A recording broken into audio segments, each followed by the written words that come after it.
This is producer Rachel with a warning that the pod you are about to hear contains some, as Arlo White would say, fruity language. To the pod. Here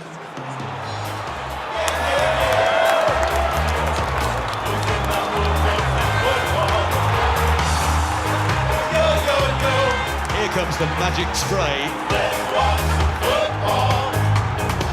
Now everybody.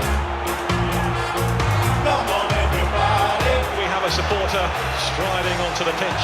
Yeah. Go.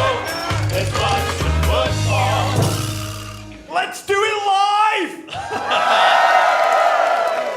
We'll do it live! Ah, New York City!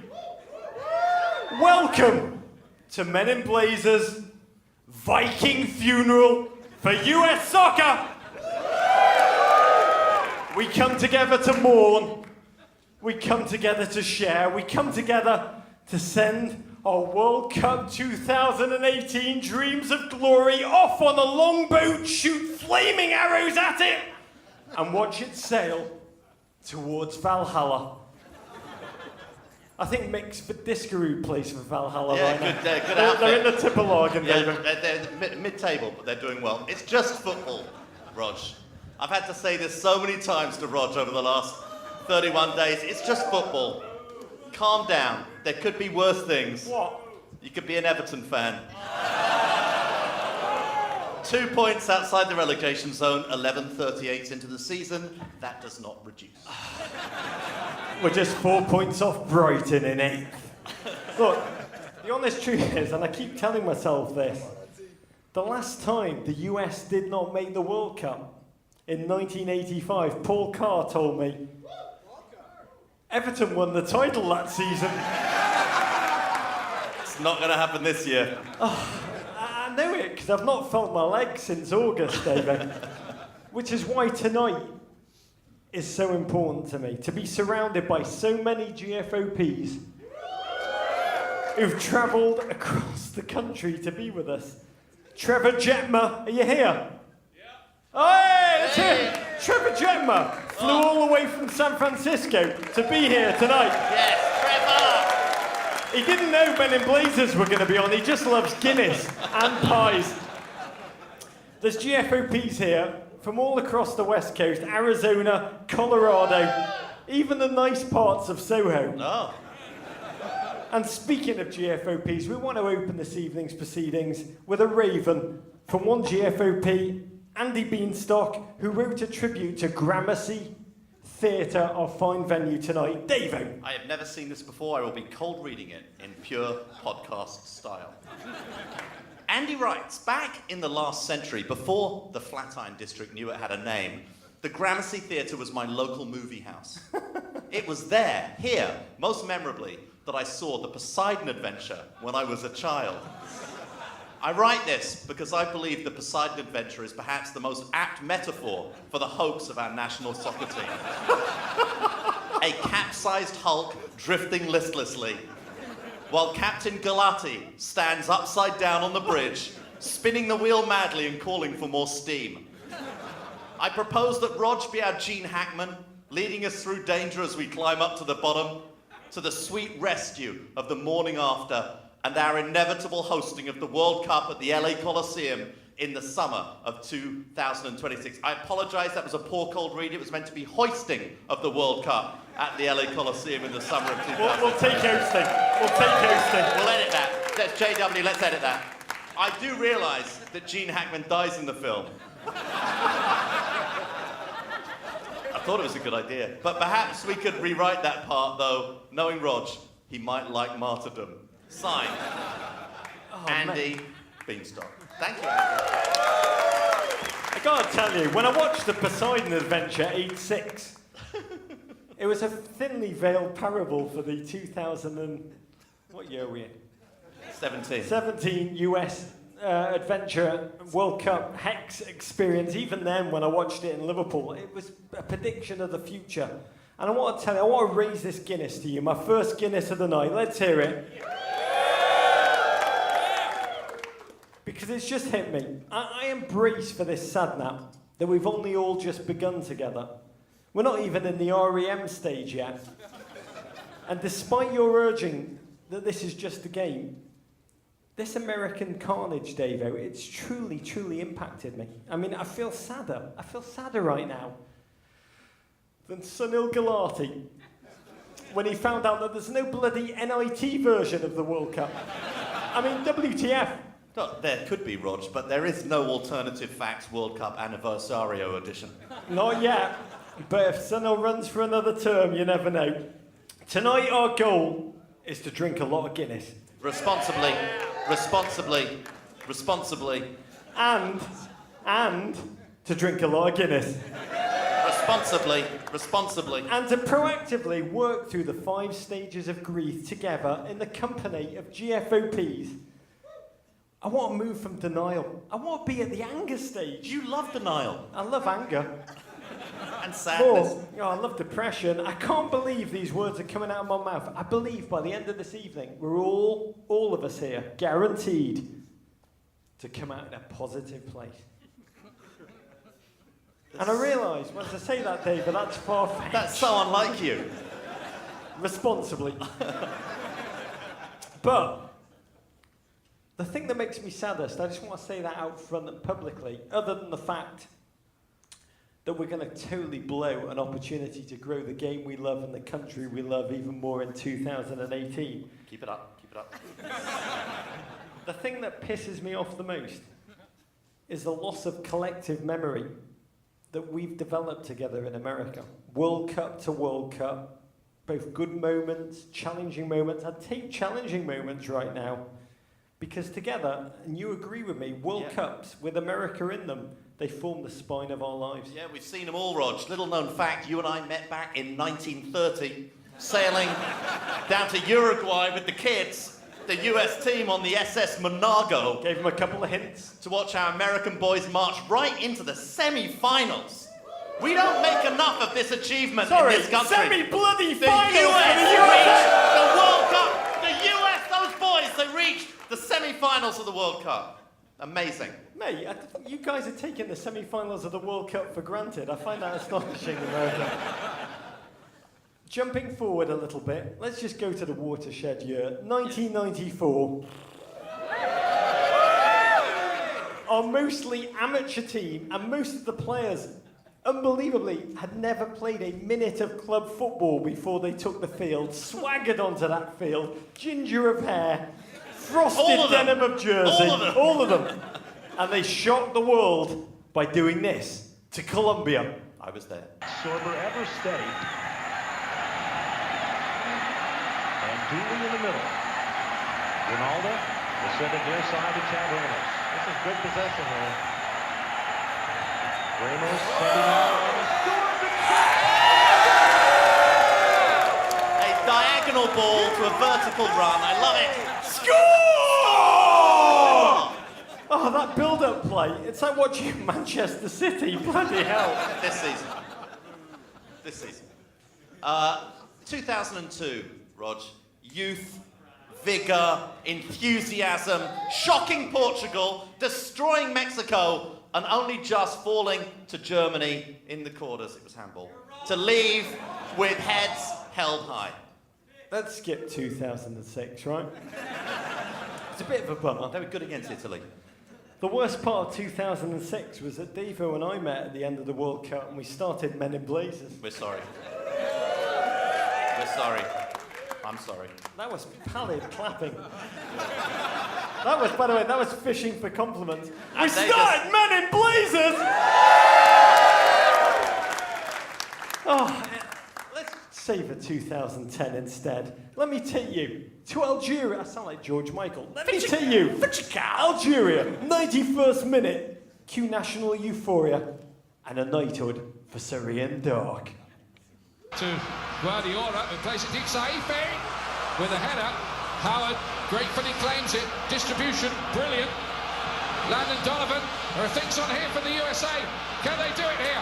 Cross, and Dempsey's denied again. Can you believe this? Go, USA!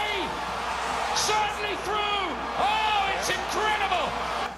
You cannot write a script time I look at that, I feel like we're attending Leonard Donovan's soccer-themed bar mitzvah. It's like the night he became a man. We're all there. Oh, go USA. And then, Rog, 2014, against a foe that has always broken US hearts. Ghana, young John Brooks was a great American that night in the 86th minute in Natal. Steamy. Susi to take it. There he is there! What about that? It's John Brooks! It's John Brooks for the USA! Have they stolen it?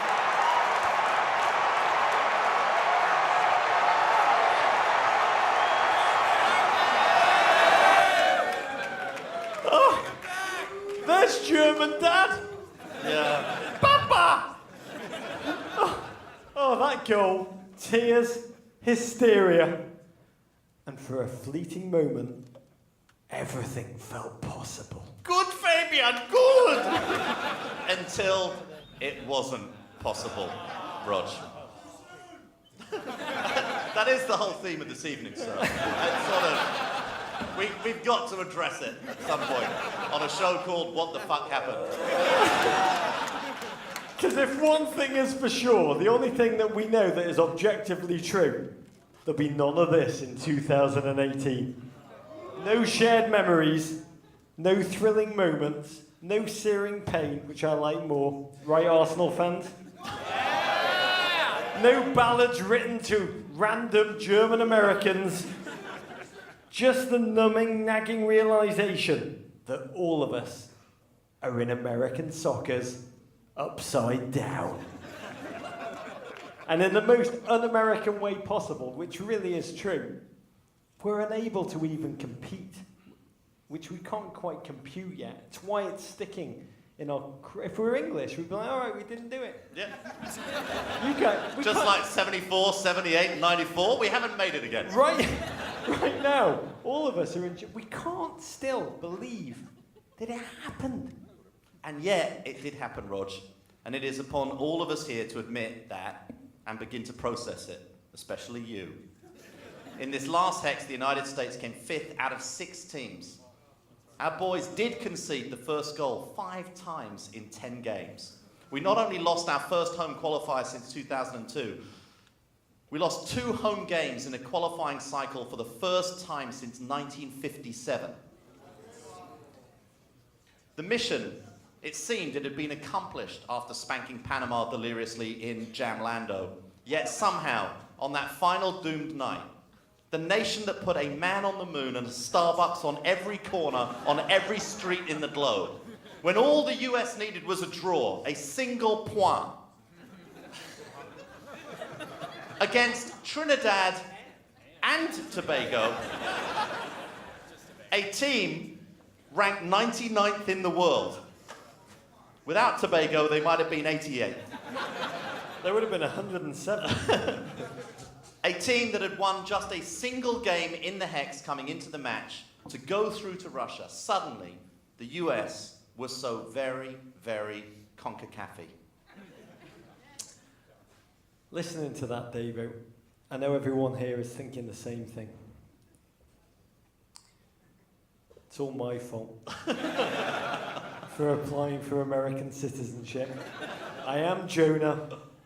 I made the waves rise up and I'm now in the belly of the whale. But like Jonah, I'm a man of action, or at least of token gestures.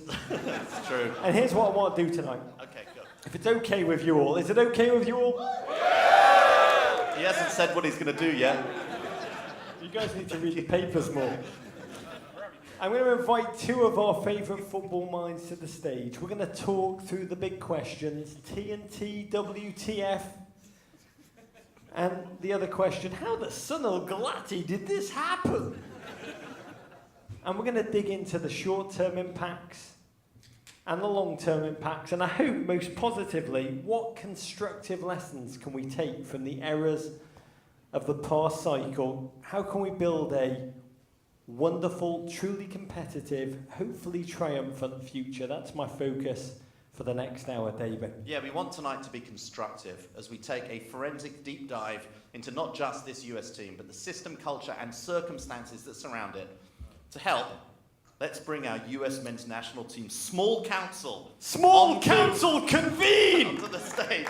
Let's do it, Roger. Our guests today, two men who combined have donned the US jersey through 3 decades. They've been torchbearers of the American game, not just here on these shores in MLS, but as ambassadors abroad. Julian Green. No.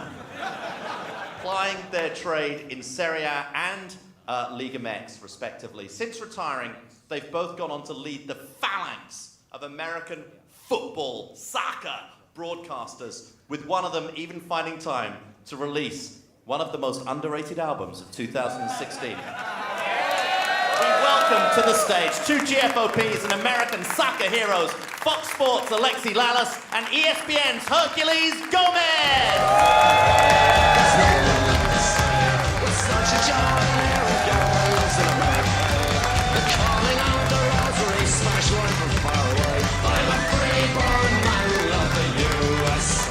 Oh, guys, this is the official World Cup ball released today by Adidas. It's the Telstar. It's beautiful. That's a good-looking football. Alexi, can I give this to you? Can you just kick this off stage?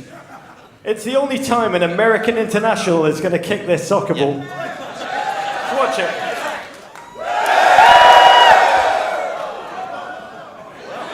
Oh, that's nice contact. There was only a little bit of shin on that one. Oh no, just a little bit, just a little bit of shin. Cleared my lines. Marcelo Balboa taught him that. Gents, thank you for joining us. By the way, when Alexi walked in tonight, Roger immediately went up to him and said, "Oh, Marcelo Balboa." That's how he greeted him. I always get confused. Everyone looks like a ginger to us non-gingers. Is my chair supposed to be this small? Welcome to the children's table. I know. Right? Happy Thanksgiving. Can I just say, serious stuff. Here's the challenge that lies ahead. We sit here, the four of us, like medical examiners, poking and prodding at the US men's national team corpse that sits on the mortuary slab before us. And as I look at it, all I can think of is Francis Ford Coppola's quote about Apocalypse Now. He said, there were too many of us, we had access to too much money, too much equipment, and little by little, we went insane. Tonight is where we're going to break down US soccer's little by little. Right, David? It is, but let's start with the macro. First off, Alexi, Yes, sir. where were you 31 nights ago? It's 31 nights ago when the US were playing in Trinidad and Tobago. Okay, so where was I? I was in Los Angeles. I was at a bar. We as a lot of people did, we kind of organized a little outing, thinking it was going to be a celebration. It was in Los Angeles at this bar down in Manhattan Beach. We were telling earlier, we had a guy in the corner with a laptop that was there to give us periodic updates about what was going on, because everybody knows that things were happening in different games, and so throughout the night it was thumbs up, thumbs up, thumbs up, and then some scores started to come in, and it was still, it's going to be thumbs up, don't worry, we're going to back in, everything's going to be fine. And then that moment came in the night that I'm sure a lot of you experienced, where he turned and said, holy shit, we are not going to the World Cup, and it went dead silent. And from that point on, I don't remember much. I was telling you earlier, I woke up the next, because I went right to tequila once the final whistle blew. And I woke up the next morning, and honest to God, I had pictures of myself at various points in Manhattan Beach that I don't remember ever taking. I walked home all alone in a huff.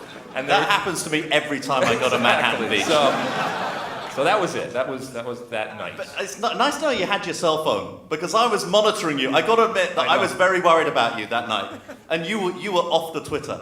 Yes, I decided not to tweet that. Really smart. Hercules, where were you?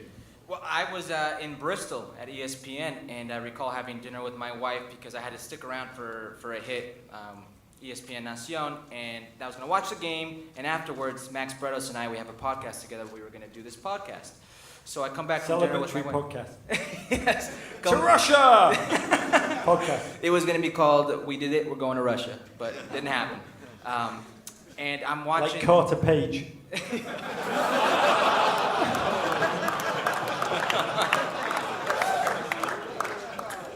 it's a desk-like environment, you know, at ESPN. And I'm at my cubicle and I'm watching the game and I hear these loud yells and cheering coming from the green room.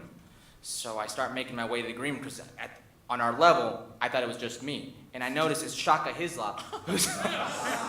You watched the game with Shaka Hislop? So I watched the game with Shaka Hislop. Sorry, for those of you who don't know, Trinidad and Tobago International Shaka Hislop. Yes. We watched the game together, and he's cheering, and he's so invested in this game. And, you know, I'm sitting here, and I'm like, oh, I can't believe they're going to lose this game. And then it starts dawning on me, wait, Honduras was winning. Panama just scored. And I said, Shaka, Panama just scored. He's like, yeah. Shaka, Panama just scored. What? And that's where we were. So you've had 31 days. You've both had reactions. You've both been on television. You've been on podcasts. You've been on radio. You've been speaking about it. You went on every show on Fox, Alexi. You were sort of having to explain the case to all of those guys. You were very good on Bill O'Reilly's show.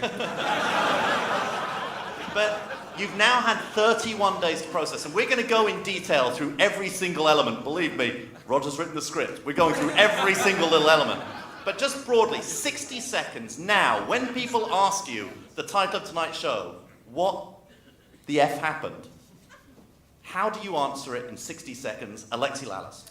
In 60 seconds. I often talk about the fact that a national team is not the best collection.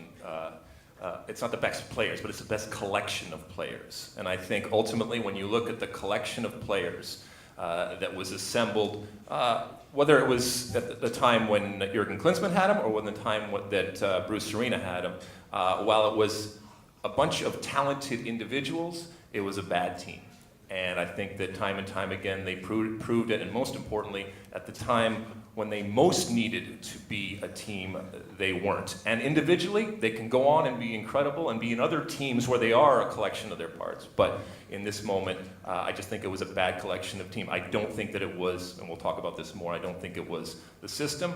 I think it's an excuse, and I think it's a lame excuse to blame anything but the players, and obviously the coach that picks the players. So to surmise, no Frankie Hager. That was the problem. Yeah, no Goose.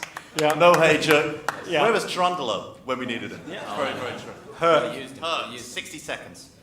You know, I will say it was an accumulation of those things. I think just putting the onus on the players is very unjust to the people who had the decision making, who made the wrong decisions. And you know how difficult it is to play a Hex, to go on the road, play these games. It was accumulation of losing the first two games. It was Mexico at home, and then it was Costa Rica, two very difficult places to play. So you're immediately behind the 8 ball, and it snowballs, and it becomes mentally, it mounts, and it becomes more difficult than it should be. And then you were right. The collection of players were very good individual players, because you and I have said this is the most talented generation of players, but it doesn't mean that we're a very good team. And when you're not a good team, and you keep going forward through this process, if you don't do the right things, you're not going to win. And it's very arrogant of us to think that with the talent that you have alone, you're going to get by and beat these type of teams. And Trinidad, credit to them, they beat us. They played better than the U.S. on that day. It's one of those things where if you don't take care of business, but not just on the field, off of it, it'll mount. And for me, it was incredibly frustrating.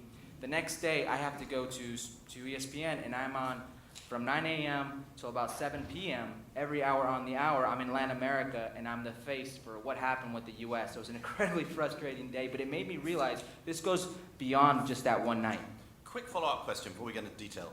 Have your feelings about what happened evolved over the last 31 days, or have they remained pretty much exactly the same? For me, they remain the same. They're going to evolve tonight, Alexi. Let's dive on it. But I know there are plenty of opinions out there. I mean, just the smattering of applause. It was not even a smattering of applause when I said the thing. So I recognize there's a lot of different opinions there. But that in itself is a good thing. You know, yes. As depressed as we are, the fact that we're having these conversations, all of that is a good thing. The smattering of applause was from Sunil Gulati, who is at the back. Okay, you did both mention... You did both mention the manager. You talked about who picked the players, and we're going to start right at the top. And our first chapter tonight, the leadership. And the man who started this campaign cycle as US men's national team manager, Jurgen Klinsmann. He'd been at the helm since 2011, leading the US out of the group of death in Brazil.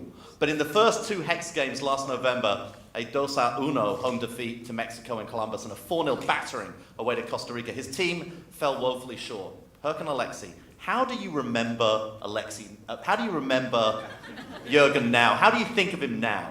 And if you were to etch his tombstone, what would you write? As I said, Rog wrote the script. You wrote all this. Huh? Yeah. I don't really want to start on that one, but Forget about. Okay, Rog will etch his tombstone. The Legacy. How's he legacy? What do you think, Jurgen? What is his remember legacy? How do you remember him now? Tombstone. it would have to be unfulfilled because he came in and he said he was going to revolutionize the program. You were going to see a progression. You were going to see this new-aged footballing nation come to fruition, and that wasn't seen. So it had to be incomplete, if you're asking me. I would 100% agree in that there was a vision. I've always said that I'd rather have someone with a flawed plan than no plan at all. And I do believe that he had a plan and a vision to provide us with something we hadn't seen before. And in doing so, to use his word, more proactive, progressive, whatever you want to call it. And I think that it's fair to hold him to that standard. I don't think that he lived up to it. I think oftentimes we were just another version of ourselves, sometimes a better version of ourselves, but I think in doing that, oftentimes we failed to be the best version of ourselves. And I think that they should have made a change after the 2014 World Cup. I don't think multiple cycles is good. I think if they had done that, he would have been able to go and we could have said, thank you very much, you're leaving it in a better position. You are, to a certain extent, a caretaker, and he did no harm, and he made us either ask questions that we hadn't been asked before, or just ask questions of ourselves and others. And I think that's all a good thing. But I also don't believe that, and I said at the time, that a change necessarily needed to happen after the first two losses. I still think they would have gone on and qualified. But if you were going to make a change, I was disappointed that change wasn't made in 2014 after the World Cup. I mean, the honest truth is, when you say that, the odd part of this is that we was awarded a new contract before the World Cup and given expanded powers. That's Sunil. I mean, Sunil's gone to the bathroom when we put the word leadership up. I do want to say, to me, Jurgen was a visionary whose vision was rejected by US soccer, like a donor organ rejected by a host body. I mean, and we still don't know, to this day, we still don't know if the questions that he asked were the right ones, but just coming out of the wrong mouth. I mean, he was a big picture wonder, not top 10 in kind of game day tacticians. Should possibly have run US soccer. But we'll talk about whether the questions he asked are ultimately the right ones if they come from other places. What I'm interested in a quick lightning round question, how much of this US failure, which we're now wallowing in, was ultimately Jurgen's fault? And if you were to proportion blame percentage-wise, and we just want a number, no qualifiers, how much is Jurgen?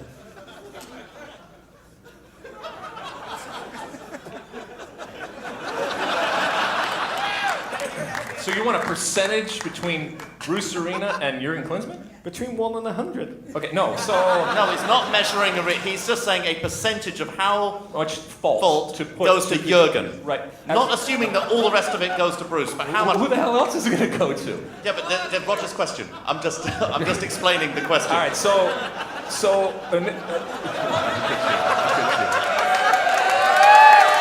it's beautiful. It's so glorious. Sweet nectar. What percentage? All right, so the blame. So first off, and Alexi, you can't say pi. Because I follow you on Twitter. So there's 10 games. Okay. There's 10 games. He lost the first two. So I would say it's 80-10. But it's 80-20? 20? I would say it's 80-10. Nobody else. My urine sample here. Hold on. Yeah, so I would put it at, let's say it's 40%, because Bruce, to his credit, had to come into an already difficult situation. You lose the first two games, yeah, that's kind of... only 2 games. Yeah. You know, I mean, so it's not as if it was completely dire. So you're saying 20% or 40%? So I'm saying 60-40. I'm saying it was 40% Jurgen Klinsmann and 60% Bruce Arena. In terms of the management pie chart of the fault being just with the managers? Yeah, Yes. that was what it said, right? No, I got it. Slightly different question, but I like it. So it only has to lie within the manager. Sunil can't Yes. be in this. Well, no, it's up to you. I don't know. Alexi about framed it I'm however going he to wanted give it a 33%. Oh, 33%, okay. Yes, to Jurgen, because then the other 33% would go to Bruce, and the other 33 point whatever is left would go on to Sunil, who's in the audience right now. Can I ask one follow-up, Alexi? Because you said something that you and I have spoken a few times about before, about the best version of themselves, their best selves. Sure. Just expand upon that, because you've had a feeling about, like, what is American, like the American way to play soccer. Right.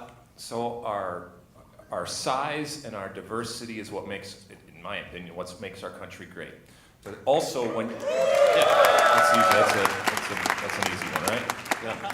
But it also, what makes a country great can at times challenge people trying to make a soccer team. And it is also our biggest challenge, because with the size comes this incredible diversity of thought and how we think about the game. And so if you ask 100 people across the country, what's the beautiful game? You're going to get 100 different answers in our country, and there's no collective understanding necessarily of what we are. Now, over the years, the United States has played in a certain way, right? It's certainly not what we associate with expansive, romantic type of play, but it's worked for us, okay? And so, do we say, in order to be good, and when we say be good, win the World Cup or compete to win the World Cup, do we have to be something completely different? Or can we just be the best possible version in the world of that? Are you saying, give me Carl Beckerman or give me death? Basically. That's why you're a writer. But Alexi, you're saying it's been good to us. It has been good to us. When's the last time the U.S. has won more than a game in the World Cup? I don't know. Let me know. I can't think of it. 1930. How Where's Paul quickly we forget. 2002, right? You know, I think we're going to play. Can I just ask one quick question? This is aimed at backstage. Whatever Alexi was drinking, he most certainly needs another one. And then secondly, my shot of Chardonnay. I do think what happened. I'll drink Chardonnay. I think- Hell yeah. You want to fight?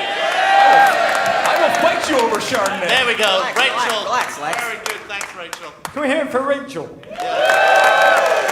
on the Men in Blazers team. Chardonnay are the Houston of wines. So, that was an MLS play. Right, Wilma? Edit that out, J-Dubs. So the reality is, what we're grappling with is what worked in the past, which you're talking about. Will that arm us for success in the future? Which I think is the central dance that we're going to talk about for the next X time. I do want to kind of buckle this up, the past though, by finishing up Bruce. I mean, he's the man. I mean, when I heard Bruce, Return of the Dragon Arena, I do think about the past. I think about the proud, swashbuckling 2002 team. If anyone watched it here, it was sensational. Blowing Portugal out the water, beating Mexico, running into the quarterfinals. Amazing. An astonishing feat. The MLS achievements, astonishing, unparalleled, remarkable.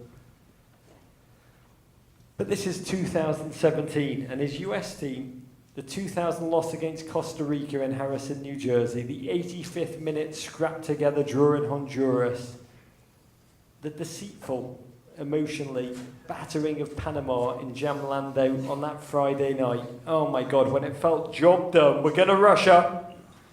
And then the meek surrender in Trinidad and Tobago. It is a tough question. It's a tough question because we love Bruce. Do we love Bruce here? Not clapping. Oh my God. The only person who clapped then was Siggy Schmidt. Sunil, it was. We do love Bruce. He is the greatest American coach, bar David Wagner, who keeps falsely claiming... He keeps falsely claiming that he's actually German. But was this a case of a coach who, a bit like Louis van Gaal at United, who was once great in the past, in the first decade of the 2000s, and had been outrun by a step, by the world, by the CONCACAF world around him? Herc. I think it is a case of a coach who the rest of the region outgrew him. I think the most frustrating thing for me with Bruce this go around was the arrogance in nobody can question what I'm doing. You will see You know, everybody thinks they're smart in this room. You will see how it goes. That arrogance, I think there came a point where the rest of the region, they were no longer afraid or respect the U.S. men's national team like they did in the past. Everybody knew that but Bruce. And Bruce thought it would be okay. He didn't need to make these wholesale changes. He didn't need to try to do anything different. His way of doing things in the past was going to be all right this go around. And that was the most frustrating thing for me. Yeah, I don't know what, so Bruce Arena's persona is part of what we love about him, okay? So when he gets up there and he says these things, how does it ultimately manifest in a negative way on the field? So What things? it's, when the arrogance that Herc is alluding to, that's who Bruce Arena is. That's why I am hiring Bruce Arena, to be quite honest with you. So I don't want a different Bruce Arena. I don't want a contrite and humble Bruce Arena with humility. That's not what, for me, Bruce Arena ever has been, nor should be about. But ultimately, if that is a problem, and if that did pose challenges, how did it manifest actually on the field? I mean, what players did you want to see? And if you don't like Bruce Arena as the right pick at that moment, who would you have said could come in after those first 2 games that would have done a better job and maybe not had this... And for the record, I was for Bruce Arena. I mean, he was a quick fix. I think everybody saw Bruce Arena and said, this is exactly the man who needs to lead us to get to the World Cup. We're in a predicament. And I don't think anybody questioned that. He wasn't by any means going to be the sexy pick. But is he the man? Was he the man or not then? Yes, absolutely. At that point, he was. But then somehow he became arrogant through the next 8 games, and that's what led to the demise? Yeah, I think it's the first time you've seen him in this predicament with the U.S. men's national team in the Hex and whatnot. And that showed him coming out, his responses, and how he dealt with things, and that made it difficult. The first time you take a punch on the chin, that's when you really see the mettle of a fighter. I've got to ask you, that TNT game, when the panic was setting in and he was unable to create any kind of tactical change on the field, what did you see? Because to me, I was like, he's brilliant, he's our saviour, Bruce is the best we've created. But it was like watching a captain on a ship that was sinking just be like, yep, we're taking on water, let's go down, all hands on deck. It's one of those things where there's very little the coach can do at that time. I saw a team that was shell-shocked. I saw players that went through emotional paralysis that all of a sudden weren't accustomed to that moment, and their muscles, their legs weren't responding to what their head wanted to do. I don't think Bruce could have done anything at that exact moment once that lineup was in, once that first goal went in on the own goal, the Omar Gonzalez goal, once that second wonder goal from 40 yards went in. It was beyond Bruce's control. It was up to those players on that field on that day. Yes, I saw exactly what I feared, and when I was screaming and yelling, and this is a little bit more intimate and stuff. And when I'm on television, obviously, as Herc will attest to, You just make shit up. right, exactly. We just make shit up, and basically whatever will resonate with the viewer. But where that was born of was ultimately, I thought, perfectly crystallized in that moment, in that this was a group of players who ultimately were lacking in personality, in character, and leadership.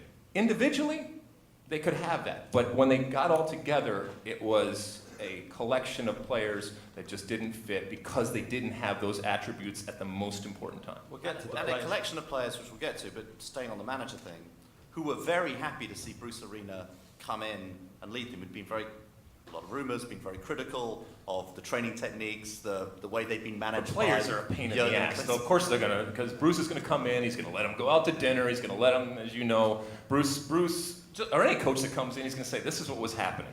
And Jurgen was a taskmaster, and it was problems, and he was making sure that everybody was dressed the same, all that kind of stuff. And Bruce came in and said, you do whatever the hell you want, you're all professionals, you're all adults, you're men, you figure it out, and then I want you to perform on the day. And that only lasts so long. Until the day. Exactly. And then you start missing German accents. So Bruce resigned, fell on the sword, saying, we came up short, no excuses, we didn't get the job done, and I accept responsibility. So, big question. Did you believe him?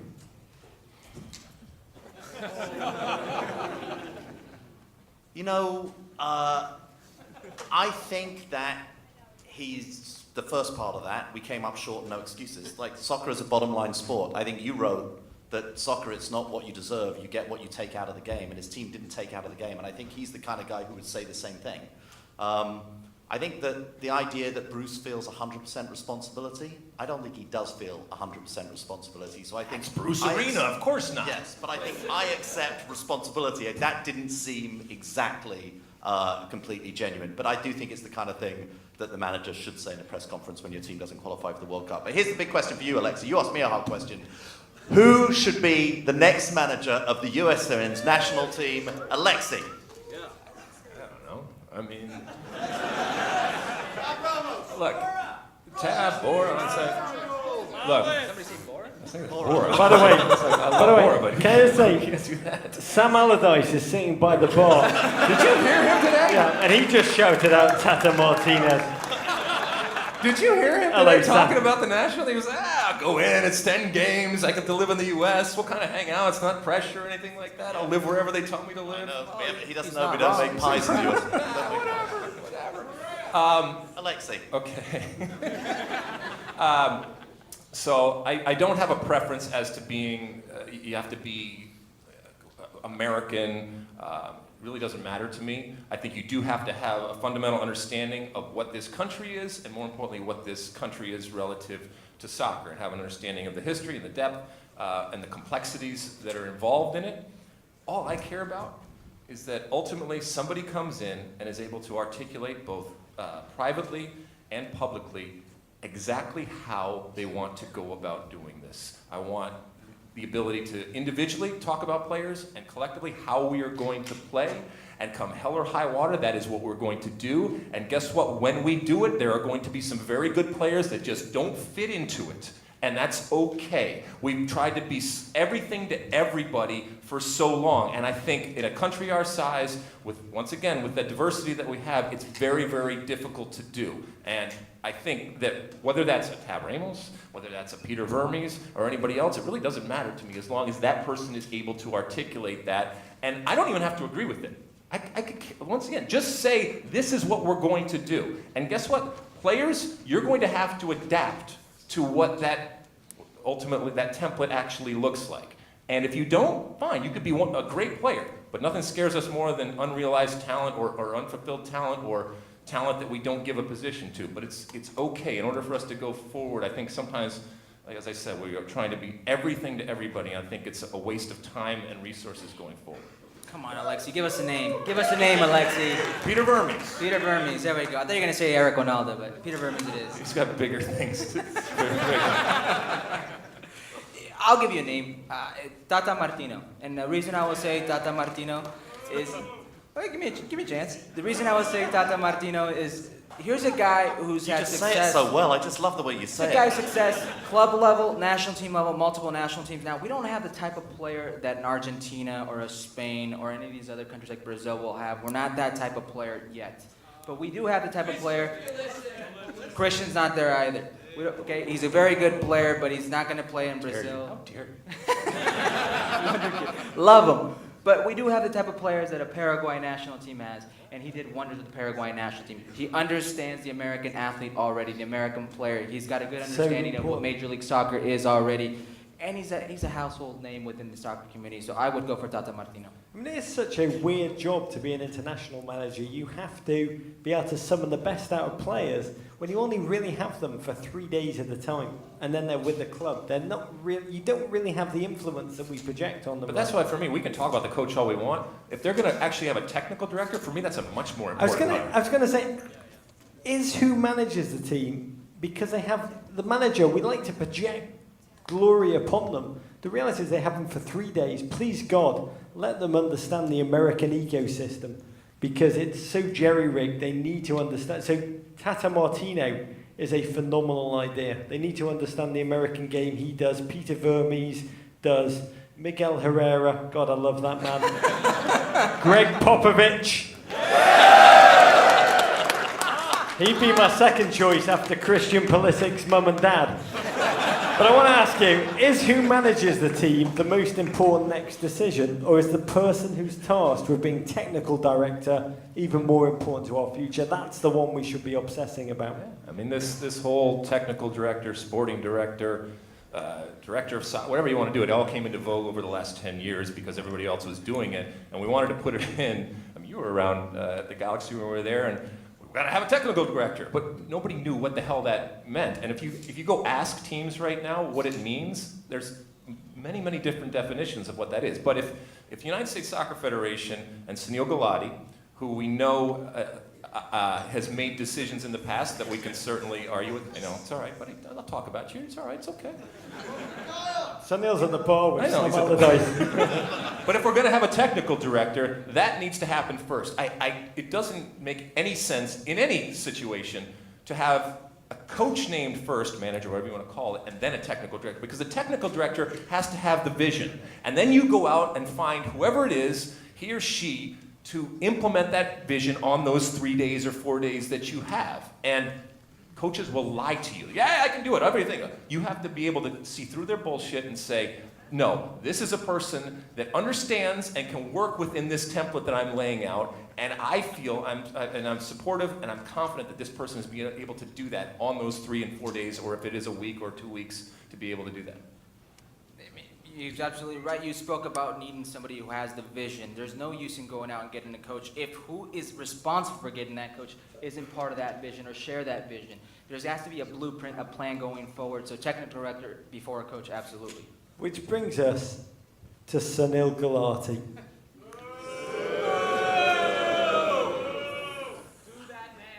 Oh, Eric Winalda's in the house. I say about Sunil, US Soccer's long-serving president, remarkable human being if you look at him in the longboard game. I mean, this guy drove the bus to games in like the 1980s. He was there. He has served his time. Van. A van. We didn't even have a bloody bus. That's how bad things were. 16-seater. We had a van. It was like a creepy camper van that you wouldn't want to get into. And then Sunil was driving it. Yeah, Scooby-Doo van. Oh my God. What was the guy who drove the van called? Fred. Yeah, Sunil Gulati is Fred of US Soccer. I mean, he's been a leader of an organisation.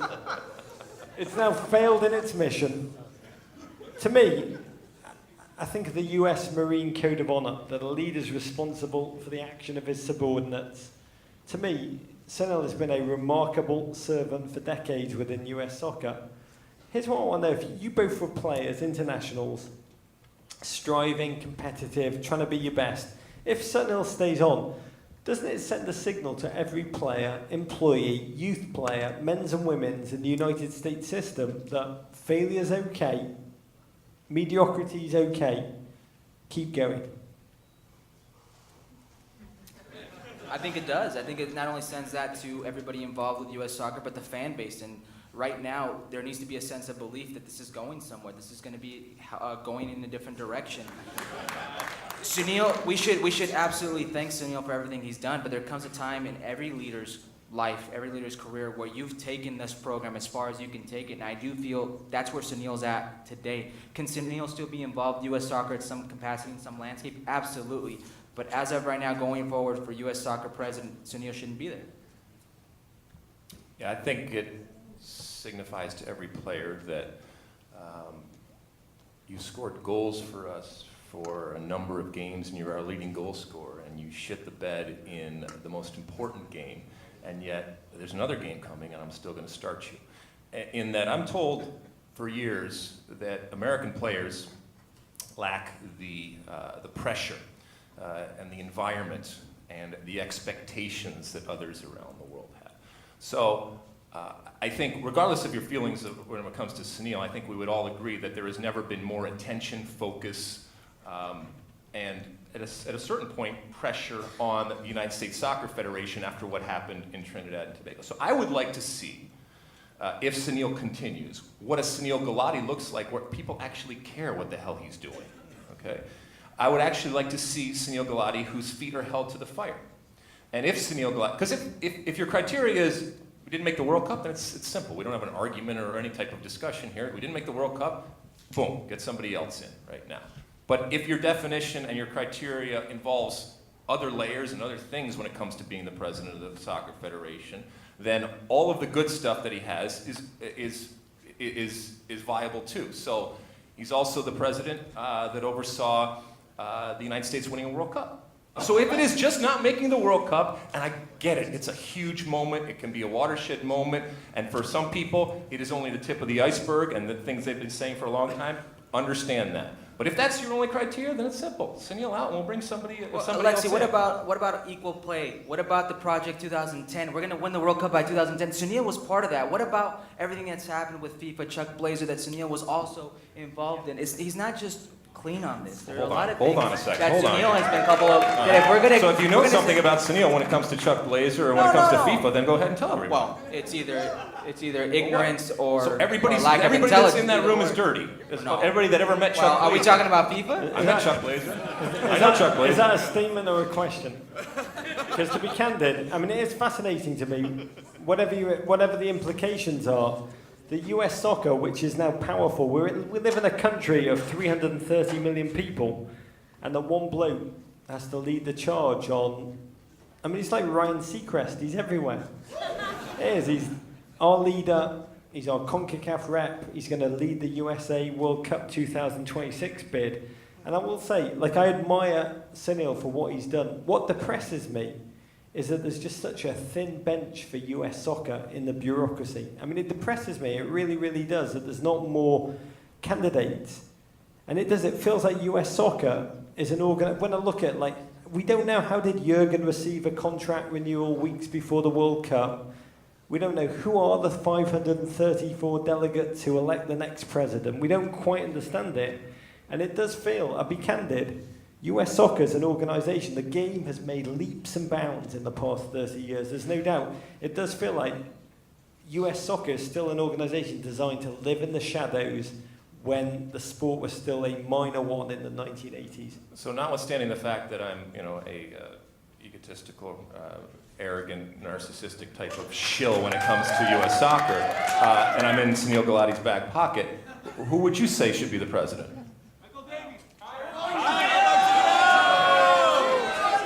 Or maybe the question is, who is more qualified than Sunil Gulati? Well, like I said, all I can say is I find it incredibly depressing that we don't quite know what he does. We don't know what the role is. We don't know the reality is we don't know what the role is, so I can't answer the question is what he does. And I think the vagueness, the opaqueness around the lack of transparency. The one thing I'll say is I can answer that question, who can do it better, when I understand what he does, how he does it, what the expectations and what the goals are. Right now, right now, we. Are you running? That's like a candidate answer. No, to be candid, we are the only 4 people not running in this country. And secondly, I'll say I can answer that question only accurately when we know what he does. And what I want is the veil, the thinness, the fog taken away, and then I can answer it. I can tell you. There's a structure that can be put. This is an amazing country. America's a remarkable country, a country of doers.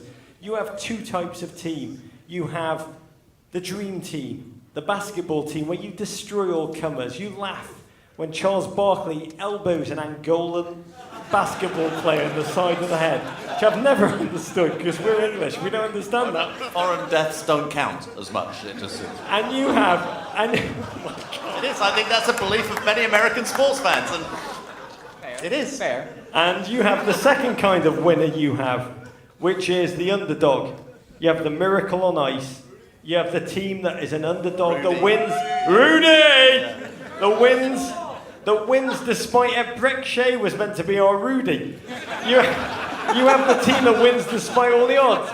And the reality, right now, US soccer fits into neither of those because we just lost. We just failed. You don't know what to do with it. Right now we're in the soccer bubble. Wait till American sports fans, who quite rightly right now don't know that we've even not qualified for the World Cup, find out. We are in for the backlash of all mothers. Wait, what? Yeah. And the reality is, I can only answer the question about who it should be if I understand what it is, who should do it, whether the current configuration where it seems like one man can make many decisions that we don't know about, Jurgen, have a new contract, whether it should be a process, whether it should be a board. Right now, but get Rog, rid of the but Rog, crazy- You're implying that it's behind this veil that he's hiding all of these decisions that he's making. Well, right? I mean, look, Alexi, I'll take you on first, then I'll take on Roger. Okay. The election of I a see pope it. is more transparent than the election of the president of US Soccer. It is a... Regardless, in February, we should have some sort of smoke thing, right? Pope Kyle! He is Roman Catholic, so it is a. But Rog, there is a. I guarantee that if you went deep inside the Brazil Football Association, the Italian Football Association, you're not going to find like organizations as well run as, you know, sort of a Fortune 500 company. Some of the greatest soccer nations in the world have been born of the worst bureaucracies in the history, not just of sports, but of all endeavor. I'm not sure that you can equate incredible football with a fantastic bureaucracy. Now, I love this election. I love the fact that we now have more candidates than delegates who are going to vote for the candidates, and the fact that Alexi has self-nominated to be the Robin Roberts who's questioning everybody on what's going on. It's more like the Megyn Kelly. And I think you yourself, this is getting good. I think you yourself have said that it's a wonderful entertainment. But what are we actually going to learn through this process of the election, Alexi? Because we're all following behind. We're hiding behind you as you ask these questions of the candidates. We were talking about this earlier. The problem is that, well, first, take the Twitter part of it out. But the reality is that I don't know how many of you here actually have a vote. There may be somebody there. Does anybody here have a vote? Does Sunil vote? You're not going to tell us anyway, but if you have a vote, you have a vote. None of us up here have a vote. None of you, most of you out there don't have a vote. And so we talk about these things, and I can ask these questions, but I think the visibility, because of that night in Trinidad, that changed everything. The visibility is going to lead us to be able to ask these questions. And at some point, publicly, people are going to talk about it. I don't know when that's going to happen, but that's a good thing, right? Can I make a proposal? Sure. On this stage, in the first quarter of next year, like when we know who all the candidates are, we know what's going on, I think we have a debate.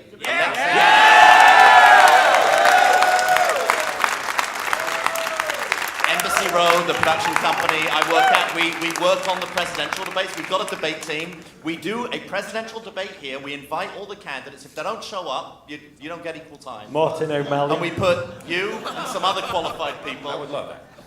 I would love that. Welcome, love to have you. I'm And we not ask the qualified for questions of the candidates, and we actually find out what it is they're running for, what it is the job, what they're doing, what they're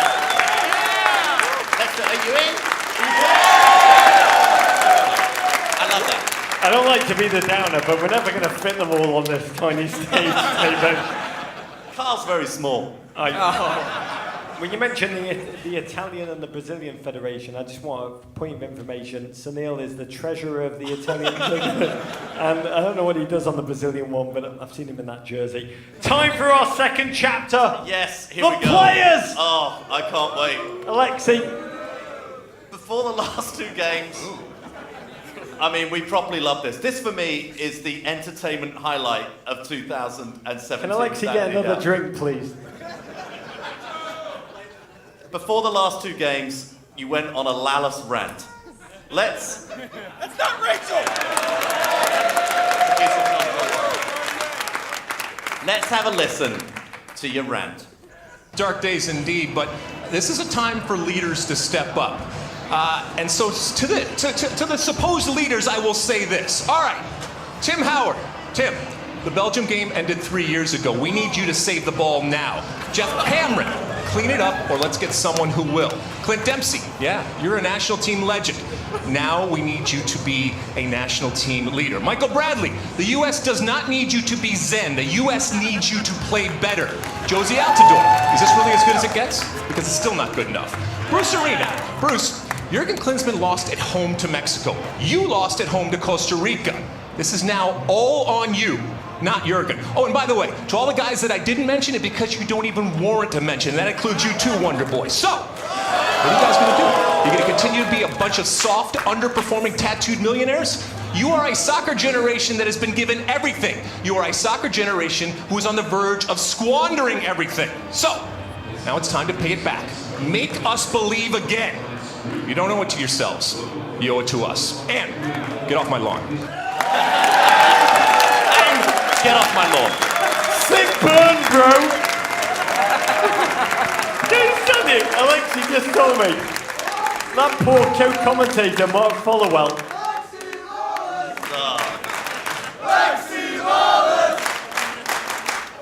By the way, let me just take a quick poll. How many of you think Alexi Lalas should be the US centre-back at the next serious game that we have? I want to see him run for president. It's interesting watching that now, though, because at the time when you said Can I that... just ask you one quick question? Mark Followell, how many games had he commentated on? That was his first time He ever looked working. terrified, by the way. Mark was terrified. And we didn't have rehearsal. So behind the scenes, first off, we can't afford a teleprompter, and so I knew that oftentimes in these halftime segments, if it's just kind of me ranting and raving, that's not gonna. I knew this was going to obviously have a desired effect, and so I wanted to make sure I got it right. So it was basically like this, taped to the thing, but it's underneath. That's how we work every day. I know, it's underneath the lens, so you kind of have to keep looking back at the lens to make sure. So we all know that whole old thing. So there was notes on there, and I wanted to make sure that I got it right. Did you miss anyone? No, I think I got everybody. I thought long and hard about the Wonder Boy comment, and I put it at the last minute.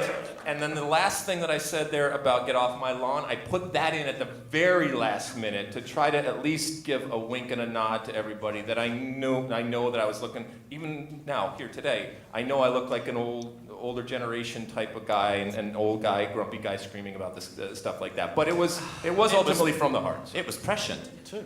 Can I just tell you? Unfortunately, I did not want to be... The poor face of Mark Followell, the only time I've ever seen it on television is on Mike Myers' face. When Kanye West said, George Bush don't care about black people. There you go. But at the time when you said that, you came in, I say you came in for a lot of stick. I think you quite like a lot of stick. Alexi, you enjoy it. I'm a performer and I'm an entertainer. It doesn't mean that what I say isn't genuine, authentic, and honest. So. But it's interesting, looking at it, I'm sure many people in this room, when you originally said that, were a little bit outraged about what you said. Now, through the optics of seeing the Trinidad and Tobago game, probably a little bit different, that it goes there. Maybe not. I think there's certainly some people, whether it's the people that actually I called out, or their fathers, or anybody out there, I think they probably thought that it went over the line. It probably did to a certain extent. If I had to do it over, there's some things I probably would have judged going forward, but... Judged. You're a very good manager. Lads, just go out and judge the ball. But it is very rare in sports, and this is where I don't feel a need to defend you.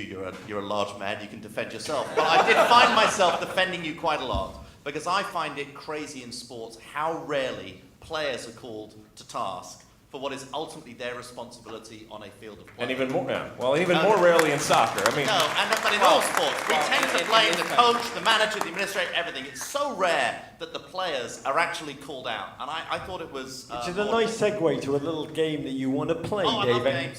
I love games. So, okay. I'm going to give you each 2 paddles. Do you have the paddles, Roger? No, they're by your chair, guys. on my own. Oh yeah, you've got paddles. Find your paddles. Down by the side of your... On one side it is red, on the other side it is green. These look like sort of... These look like... We judged these props. We judged them.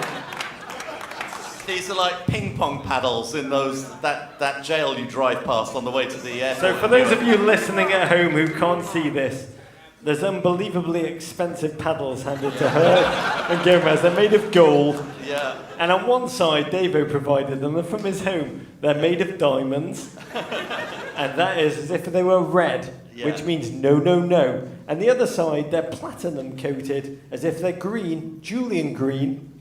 And that means yes, yes, yes. So red is no, no, no. Green, Okay, I'm going to read the name of a US international. Okay? If you believe they should have played their last game for the US, if you believe that they should never play again, hold up your red paddle. If you believe they should keep playing, hold up your Julian Green. Let's test it. Okay. Clint Mathis.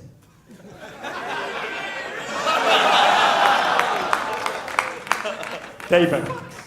He's phenomenal. Did you see his goal against Korea? Okay. Here we go.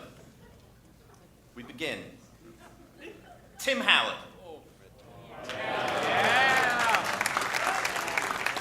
Guys, explain. I mean, he's Discuss. He's I'd just say 97 years old. Tim Howard, the only US player alive the last time the US did not qualify for the World Cup.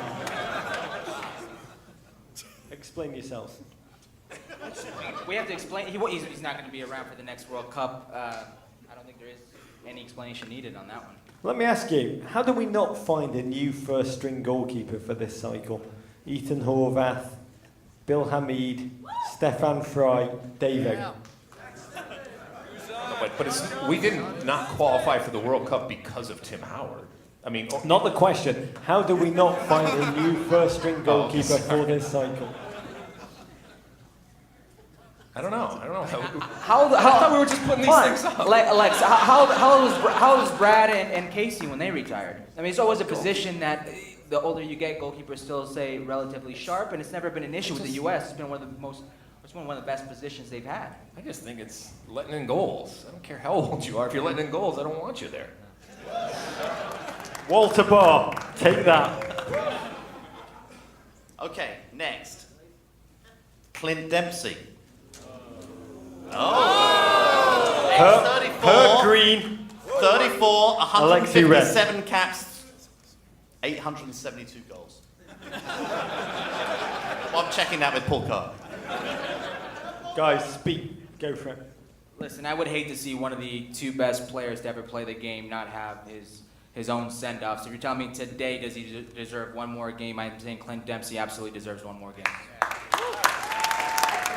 And that game will be the 2022 World Cup final. Are you not giving him his opportunity to break that record? Are you kidding me? No. You've got 99 caps and you don't want to... Get off my Come lawn! on, Lexi, says you've Alexi. Get off Lexi, you've my got lawn! 99 caps and you don't want that one? We can fet him. We can have, these types of things. We can give him trophies. I don't care. No, that cheapens a national team appearance. No, I don't want to do that. When it happened for Landon, I didn't like it. When it happens for anybody, I don't like it. No, I don't want. I have whatever I have 9. I don't. No. Can I just say, to me, he's the greatest maverick the United States has ever produced. I believe he will play at the next World Cup. He's like the Marshawn Lynch of American soccer. By the way, the next time we do this, I'm going to call it, we could have one of these kind of things. Whatever this is, we're going to do that. Okay, next. Michael Bradley. 30 years old, 140. Okay, Herc Green, yes. Alexi Lalas, red. No. The case for the defense. Hercules Gomez. He's arguably one of the best center midfielders this country's ever produced. He's played in multiple European countries.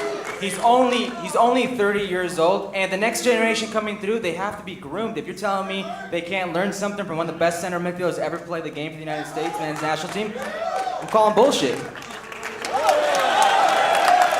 The case for the prosecution, Mr. Lalas. All right, shh. Come here. I'm gonna tell you a secret. When you start playing international soccer, it's not as if they give you this magic key or this kind of passcode that unlocks all the mysteries of what the game is when it's played at the quote-unquote international level, all right? Michael Bradley has been wonderful. At times he's been world-class. I have supported him probably more than he should be supported, but it's done. His time has come and gone, and I want somebody new. And that he could impart knowledge and information, this is, I get it, and maybe it's just me, but I never really learned anything from the older guys, okay? As a matter of fact, I used to roll my eyes and go other places and talk about them. okay? So. Who were the older guys when you were playing? Talking about David. Jesus?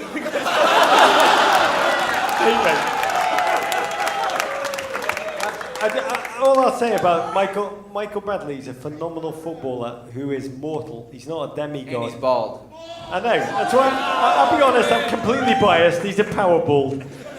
And I love him when he's like the Scottie Pippen, not the Michael Jordan. When he's the number 2 and he knows what his role is, he's phenomenal. When we say he's going to save the day, 20 synapses and feels lesser, not more, but please God, he will play again for us. Which leads us to our next gentleman, David. Tension bed. Dun-dum. Dun-dum. Who's it going to be? Carl Beckerman? Josie Altidore. Unexpectedly great game.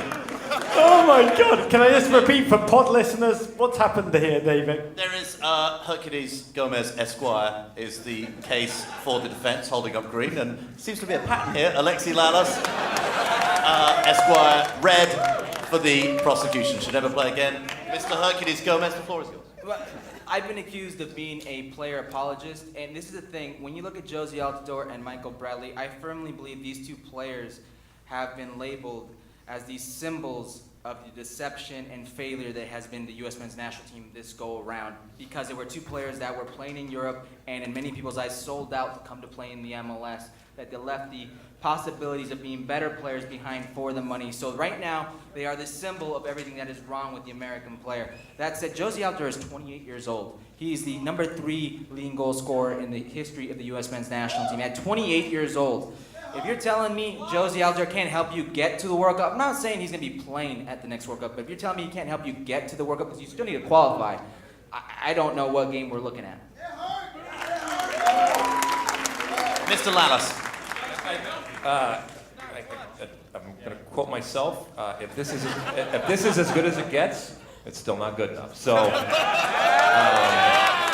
he's been.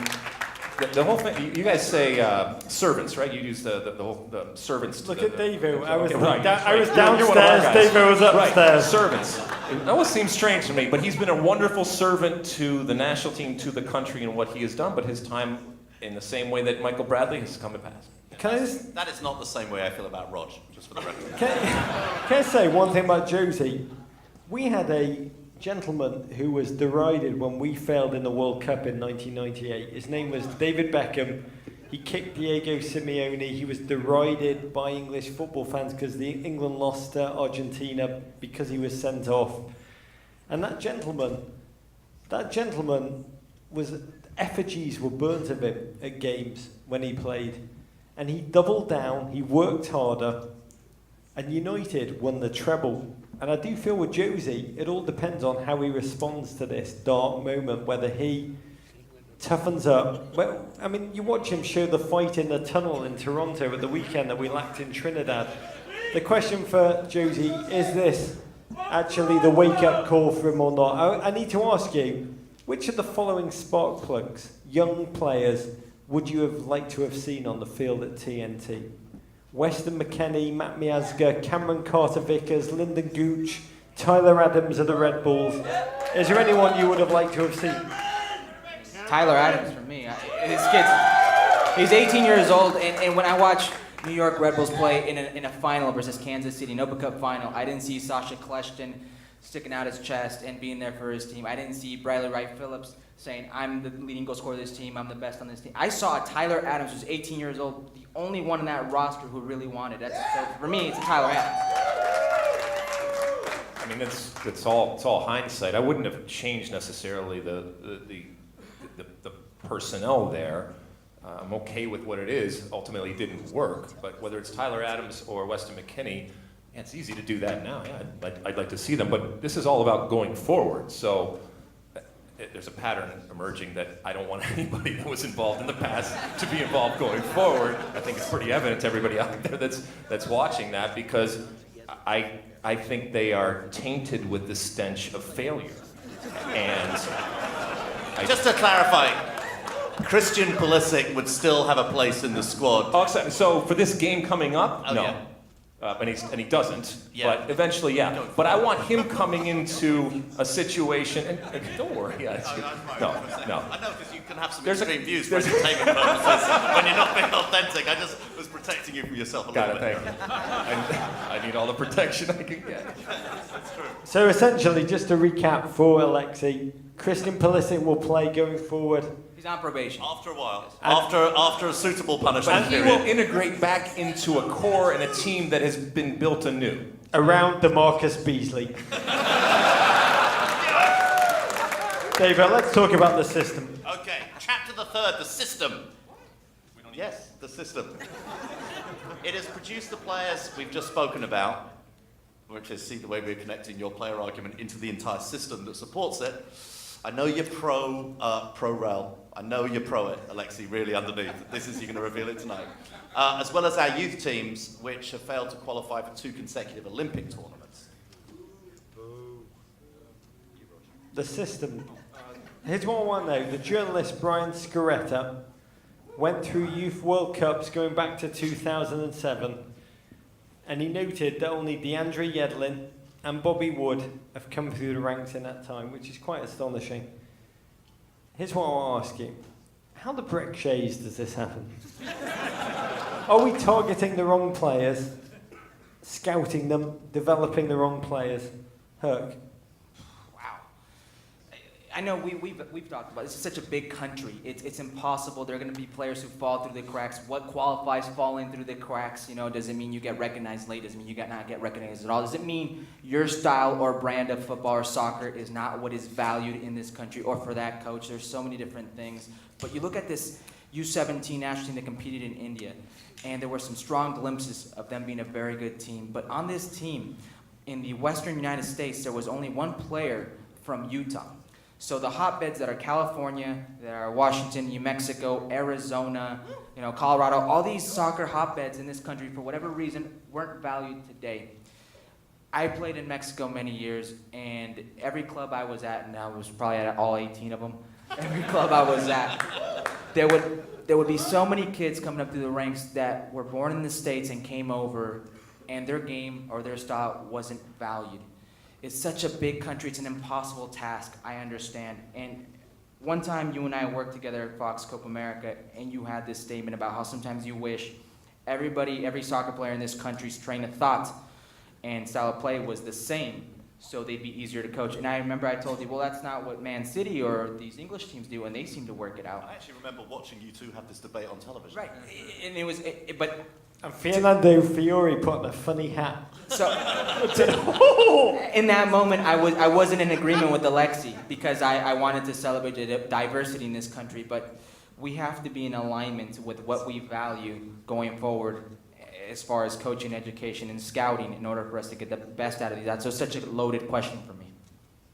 All right, so first, being in agreement, once again, this goes back to what I said earlier, being in agreement and valuing and celebrating the diversity of our country as a country is beyond debate, all right? So we agree with that. I think everybody here agrees. Well, I don't know if everybody agrees, but I'm saying that, in my opinion, it's what makes our country great.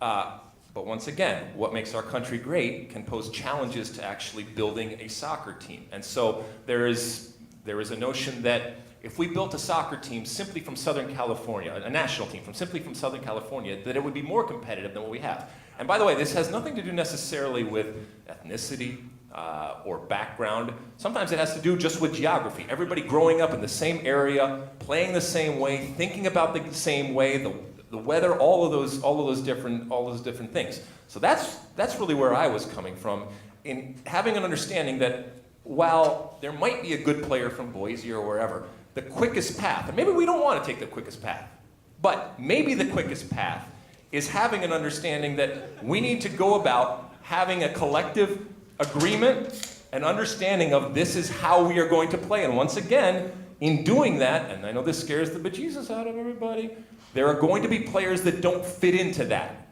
But for me, that's okay, because once again, we try to fit everything in, and at times that takes up valuable time and resources that could be spent other ways. I mean, I mentioned raw materials, Alexi, because I did the study of the US World Cup squads before the last tournament that we qualified for.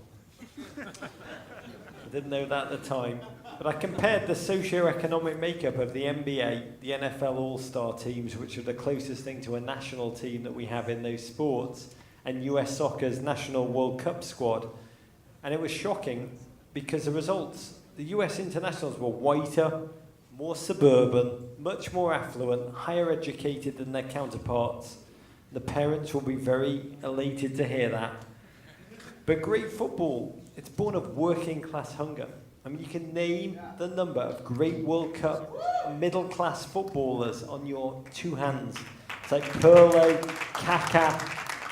What? Kaká, is that what you just said? Middle class footballer. Not very good at Orlando City, which got your reaction. Kaká. But I mean, you can Frank Lampard, the son of another footballer who you can name these footballers. I was middle class, not a very good footballer. And I can tell you, it's not a good thing. It's not a good thing. I mean, how do you understand that? I mean, what do we... Do you think it's a good thing? Is it something that... I didn't learn this or understand this until I lived abroad, played abroad, but it's comfort over necessity. I would go to a different team, and I would have to prove myself within this team, and some of my teammates, and they wouldn't share the ball with me. They wouldn't talk to me because I was taking food off their plate or their friends' plates. There was a situation where I was in Santos, and we had a player who came in. The team ended up, I would say, stealing him. They bought him from a team that was interested. Lazio was interested in him. He comes over to Santos and plays with us. This 18 or 19-year-old player brings about 12 of his family members over from Colombia. He is now the head of the household for this family. So at training, this kid had like a knife between his teeth. You know, it was every ball was. So you're saying in Mexico it was do or die. America, I'm saying comfort as opposed to we have to do this or there's the Latin nothing. American game that I was exposed to in the professional side, there wasn't a high education between these players. These players were all of a sudden in charge of the well-being for their family members. So when they got on the field, it meant something to them. Every ball, even within their teammates, every play meant something. When I'm in MLS, at times, it doesn't mean anything to a player who's 22, 23 years old, getting his first taste of soccer, who has a financial degree or a banking degree, who in midweek is playing beer pong at his local bar. It's a different meaning of what the game means to them. It's also cultural. The stakes are higher. If we lose, we can still become accountants or day traders. But in Mexico, it's do or die. And in not only Mexico, I would say the rest of the world, the way they value the game, it is do or die. So I'm a white male, heterosexual, born in suburban. Born in suburban. Alexi's wife is here tonight, right? He's not talking about himself. College educated. So, would you still like me to have my Ginger? Yes. Would you still like to have my opinion? You're a minority, Ginger minority. But it's important. So I can't claim to have experienced or understand what some of these players that we're talking about have gone through.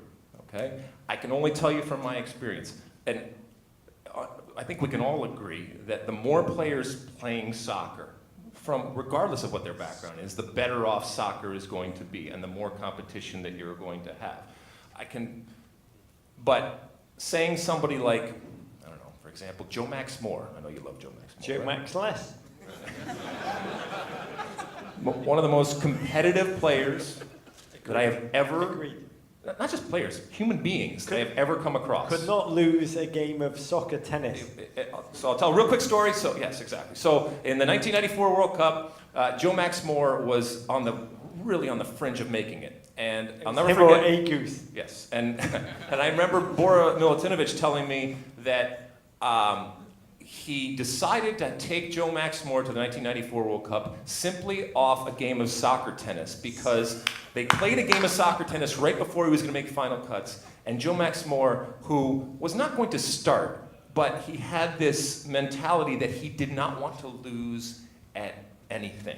And he said, I can't not take a guy like that. Now, Joe Max Moore's background is not like the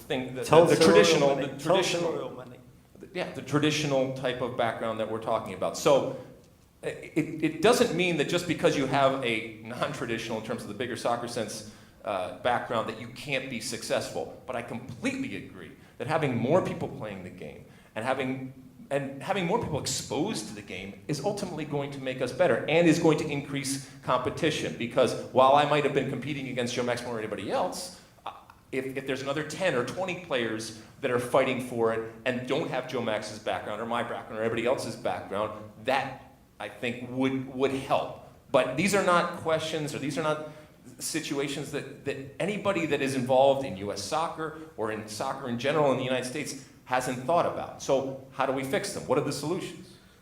We need more Tulsa oil money, as David. Let's talk about quickly pay to play. Yeah, so pay to play. America's big. John Johnson, GFOP. An hour in, man, oh man. It's good. It's a screw top. My favorite. I love a screw top. So we talk about pay to play. America's a big country. High cost of travel around the country. Soccer does not pay for itself. But why is soccer so much more expensive in America than in other parts of the world? I mean, you yourself said that like money has been thrown at these players. Why is there so much money? That's a very good question.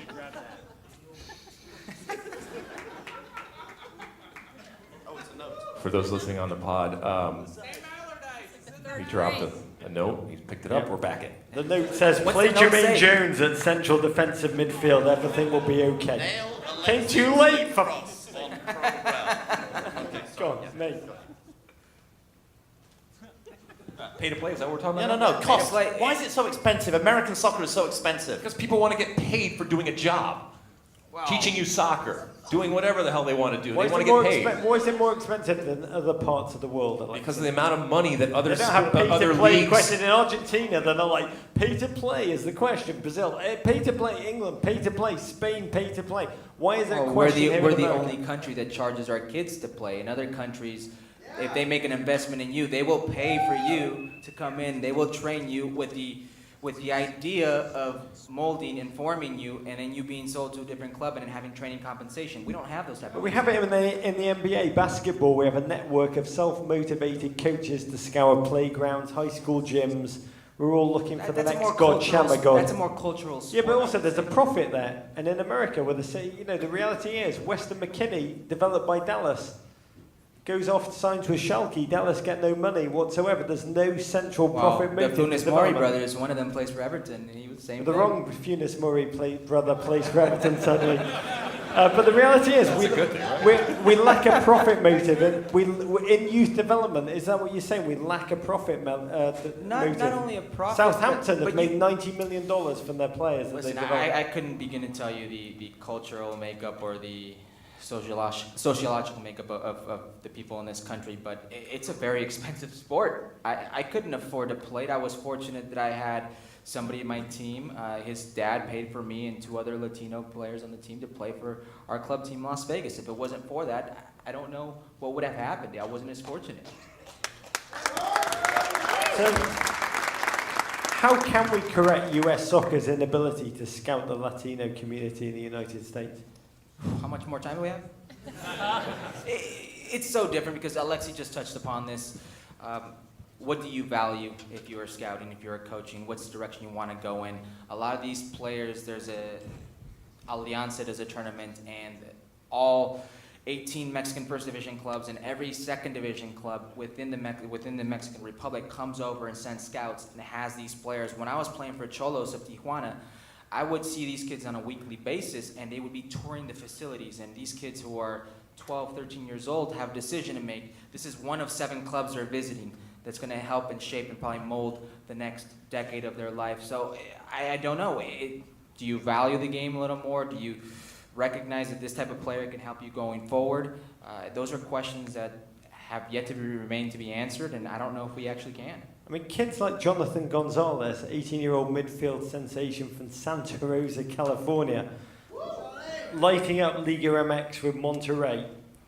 The Mexican coach, Juan Carlos Osorio, remarkable man, came on our pod and told us he knows and speaks to every single dual national on a regular basis.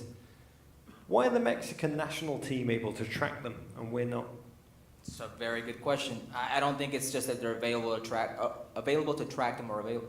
They see the value in them. When I was at Pachuca, Jesus Martinez, the owner and president of Pachuca, talked about putting an academy in Las Vegas, my hometown, because he saw the potential in the Chicano athlete. I was always told, mentally they're different. You have that American spirit about you, but you have the technical capabilities of these Mexican players that we want.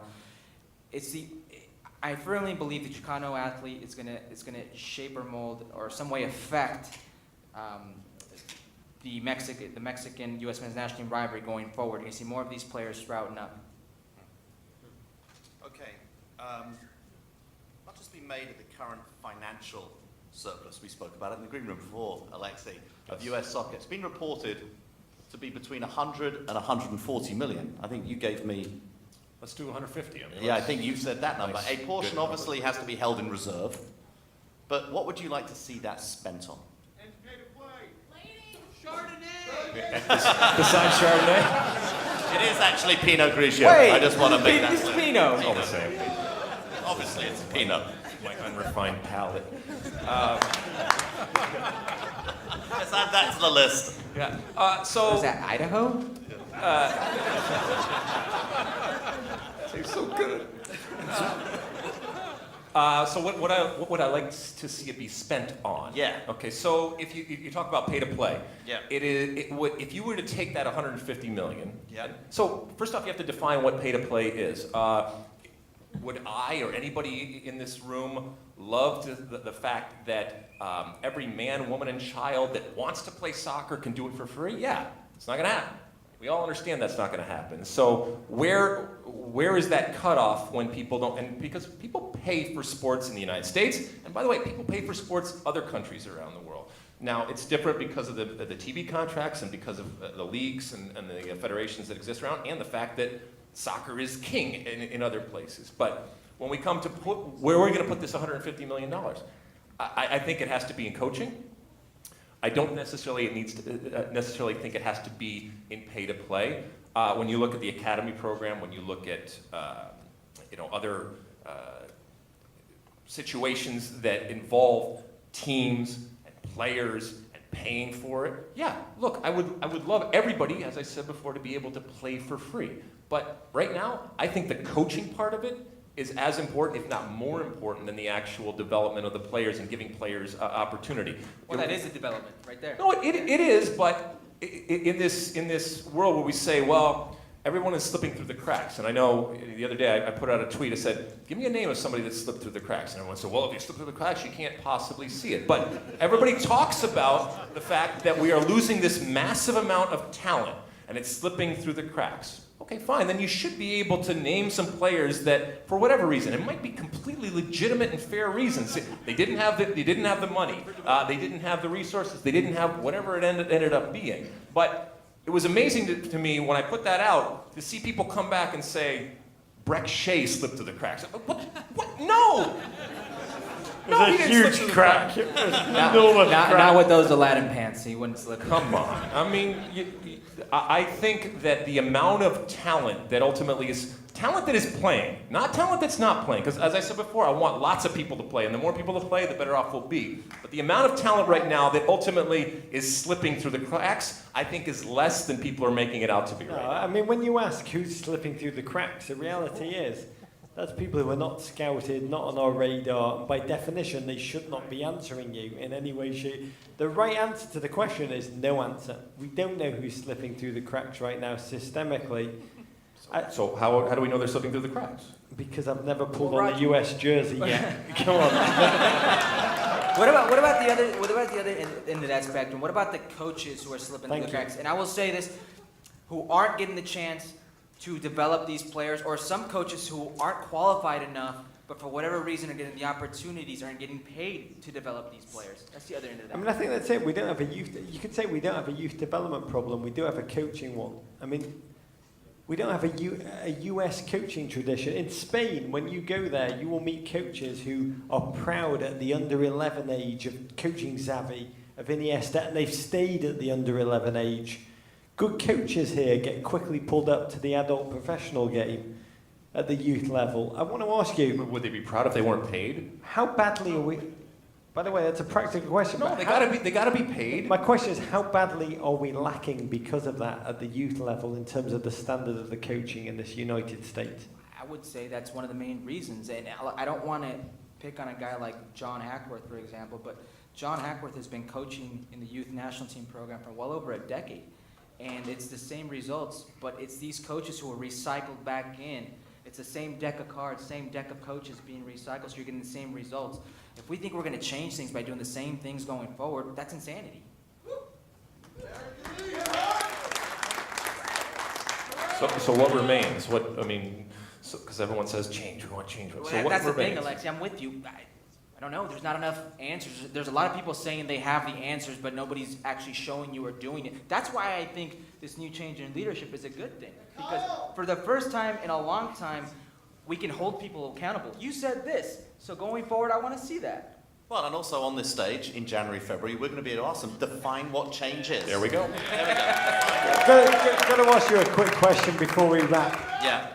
If you had to give advice to a young 17-year-old American player, a real talent, on what they should do right now to become the best player they can for themselves, for their career, for their family, what would it be, both of you? Go ahead. I want to hear this one, Alexi. That's you. Keep your German passport. If your only goal is to play in Europe, then there are flights leaving every hour on the hour from JFK and LAX. Okay? But going to Europe and actually getting to a place where you are comfortable in that the coach respects you, that you are able to function on the field and in training in terms of players actually passing the ball to you, even though you're American, that you are able to function off the field in that other 22 and a half hours that we often forget, both the language and the culture and the assimilation that needs to have taken place, that you are paid. That's a whole other thing, and that's a different airport, okay? that is something different. So I would give the advice as, where are you going, and what are you doing, and is it good? Christian Pulisic went to the perfect place at the perfect time, and a lot of about a career isn't necessarily how talented you are. Everybody's talented to a certain extent, and yes, there's variations, but ultimately it's about timing and having a moment when you grab a hold of an opportunity, or somebody sees you, or you open this door and you didn't open this door, and that's okay. That's a good thing. There's no way to mitigate for that. That just kind of happens. So I would have to say, where are you going? Is that the best path for you in that you are going to play soccer? I truly believe that you can be playing soccer at Dortmund, at Panathinaikos in Greece, at Everton in the championship.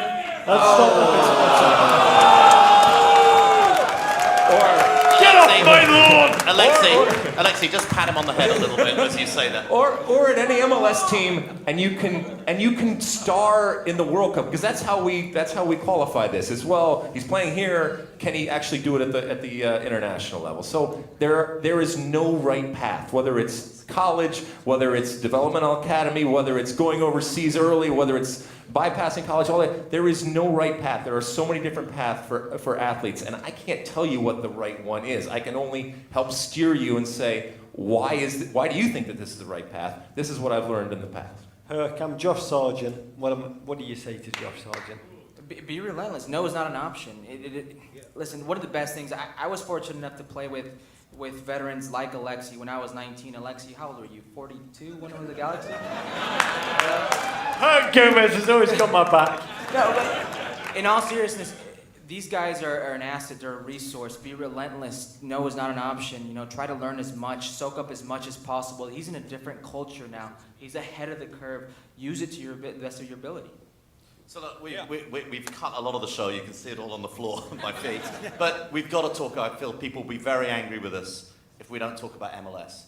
Yes. MLS I just want to say, I want to say from my point of view, the suggestion that MLS is to blame for anything that's happened to this US men's national team failing to qualify, I find ridiculous. I don't understand those arguments. Well, there's a lot of people that disagree with A that. lot of people By the way, disagree with just to make a case, MLS is actually, if you go to Honduras, as I did, and ask them, like, how do you feel about America coming? Do you want to beat evil Satan, Big Sam? And they're like, no, we want to thank you because you, with our coaching and our players, have actually made us far more competitive. If anything has made CONCACAF more competitive, it's MLS everywhere apart from the United States. However, there are a lot of people who love MLS who do feel that the lack of what they believe to be cutthroat competition, which for them is displayed by the lack of lack of promotion relegation, they do feel this is important to a lot of American soccer fans. They feel that that in some way is contributing to problems because players are not US playing soccer. in pressure games where everything means something for them. I understand games, you wanting to have games mean something. Let me ask you guys this. You guys are two, British Bald fellows guys. here. What percentage of fault did the Premier League have in the English not being such a good team, back a decade ago, 15 years ago? Well, now it's getting a little better. What did promotion and relegation have? No, we're talking about the league. Fault to the league. I mean, I think it was Don Garber's fault. Look, I have a view about this. I think that the lack of chances that English players are getting to play in the Premier League is because the English players aren't good enough to play for those Premier League teams, and I passionately Or they're believe not valued and developed the same way. believe in a free market. And therefore, if they're not good enough to go and play for their clubs, they're not good enough to go and get those jobs. I don't think we should be easing in, nor do I think we should ever do this in America, is to fast-track players and make MLS teams pick US players so they don't go let me tell you what happened. To be candid, the English Football League, the biggest problem for me, Davo's hit one. The second thing is we don't go beyond England as English people. We stay in our... MLS players love MLS. They don't love to go beyond. I remember being in Israel when I was 17 on a kibbutz, and all the Americans had toilet paper shipped to them in like bulk, and I was like, what the f*** are you doing? And they'd be like, it's 3-ply toilet paper. I'd be like, why do you need it? And they're like, Israel, it's 1-ply. And I'd be like, mate, your bottom will be okay, or will adjust. They're like, no, we need home. And Americans, they love home. Jordan Morris loves home. We love home. We love the security, the safety. You were talking about comfort over necessity. I am. And English players, ultimately, Ian Rush went to Juventus. He failed after scoring lots at Liverpool. They said, what was wrong? And he said, being in Italy. He said, it was like being in a foreign country. But pro-rel, Alexi, I mean, I think we know your views on pro-rel, but I think it would be nice to explain to a lot of people. I'm sure there are people in this crowd who are passionate advocates of promotion relegation. Explain your point of view. Would the pressure of promotion and relegation develop American players who are more able to deliver in the moment of anxiety? I don't know the answer to that. When it comes to promotion relegation, as I've said time and time again, I have no problem with promotion relegation. I love promotion relegation. I was involved in a relegation battle many years ago when I was playing over in Europe. Padova. Many years ago, yeah. What was the name of that team? Padova. I'm the only person in America who remembers it. It was a very They small were little... briefly in Syria when they signed up. But I don't need promotion relegation in order to enjoy my soccer.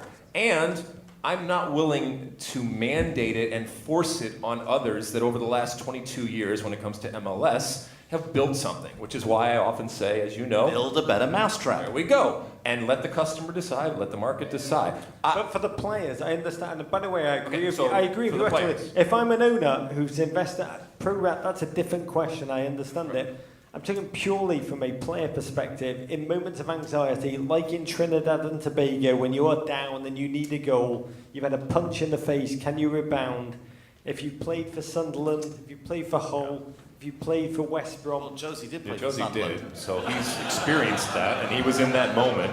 You know. Played for Hull also, He should have mate. understood the consequences. I don't think you need to be day in and day out in an environment of promotion relegation in order to understand the significance, in order to give your 100% or whatever you want to call it. I don't think so you need to. Okay, we're going to skip the Fernando Fiore segment. We're going to skip that. We're going to skip that. What do you want to go to, Rog? Where do you want to go? I want to go to the question about positive. I want to end on the positive note, Okay, David. go, Rog. Ask. No. I like you.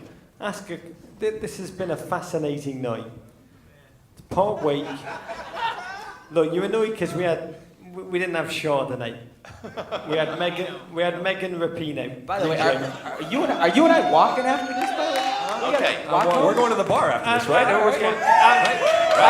Davo, ask the closing question. Okay, the closing Sponsored question. by Guinness because I've run out of it. I'm really You annoyed. are all younger men than I am.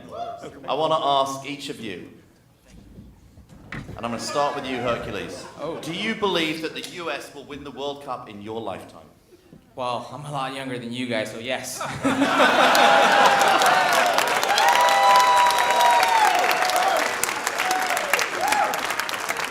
How many years younger than Alexi are you? I messed up. you wanna go there? I messed up the 100% thing I earlier, know, so. you're not good with I numbers. am 47 years old. What are you? 35. 35. Okay, so 12 years. So basically, you've got 12 less years. Yeah. One assumes. Do you seriously believe that now, after what's happened, has this Wait, shaken can I you? answer the question as to why? Can I? Yeah. I've always said the one great thing we are in this country is a melting pot of so many different diverse cultures that are so great. And you think about the greatest countries all over the world in this sports, we've got all of them. Why can't we assemble an all-star team if we're coached well, if we have belief, if we've got the right process, the right group? This could absolutely happen. And why can't it be 2026? Yeah. 2022. Alexi. Yes, I have believed this in previous World Cups, and I continue to believe that whether it's 2022, whether it's 2026 and 2022, we could win the World Cup. I mean, look, everyone. Have you gone into previous World Cups actually really believing, not just hoping? Yes. There's a difference between faith and belief. That really believing. It's not a blind faith, okay? Things happen, okay? And so whether it's the 1980 ice hockey team or anything like that, everyone says it's impossible until it actually happens. And guess what? It wasn't impossible. It happened. You need luck. Yeah. All right. You need the soccer gods to shine upon you. You need a good draw. You need all those different things. But the history that we have, the talent that we have, and once again, I don't know where Claudio Reyna is out there. He might be here too. But I know he talks about the hubris and the lack of humility and the arrogance that exists in U.S. soccer. I look at arrogance, and I've said this before, I look at arrogance as something to be harnessed. It's enabled me to be successful, and guess what? It's enabled everybody on this stage and many of you out there to be successful, all right? Yep. It has to be harnessed, and it has to be recognized, and it has to be respected. But when it is, it means that individually, and more importantly, collectively, we can do anything, all right? And so that's always been my belief, all right? And as difficult and as sad and as depressing as this moment may be 31 days out, we will rise again. We will not only rise, but we will rise and become better, and it will be fucking awesome.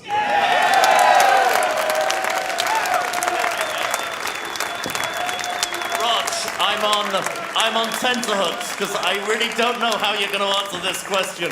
Will the US win the World Cup in your lifetime? Yeah. 100%. With two requirements. Number one, we stop playing games on beIN Sports. And number two, I'm going to cryogenically freeze myself like Ted Williams. And those years are frozen. I do want to ask you, Alexi, has this, to me, my core belief was that the rise of this sport in America was inexorable. Since we both moved here before the 94 World Cup, we've watched this game rise World Cup to World Cup. We're going to live a World Cup without the US in it. I still am bullish. Frighteningly, the US's favourite soccer players, Messi and Ronaldo, are still going to play in this World Cup. Not being funny, they track the biggest. I still believe Messi, Ronaldo, Fernando Fiore, still going to be a big World Cup. But the rise... Are you laughing at Ronaldo? He's a good player. He's a good player.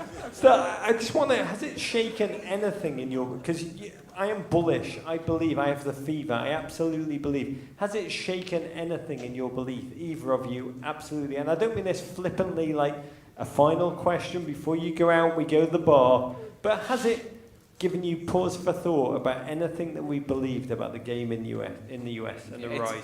It's made me question everything. I think before this Trinidad game, I know we get hung up on the Trinidad game, but that's the camel that broke the straw's back. Wait.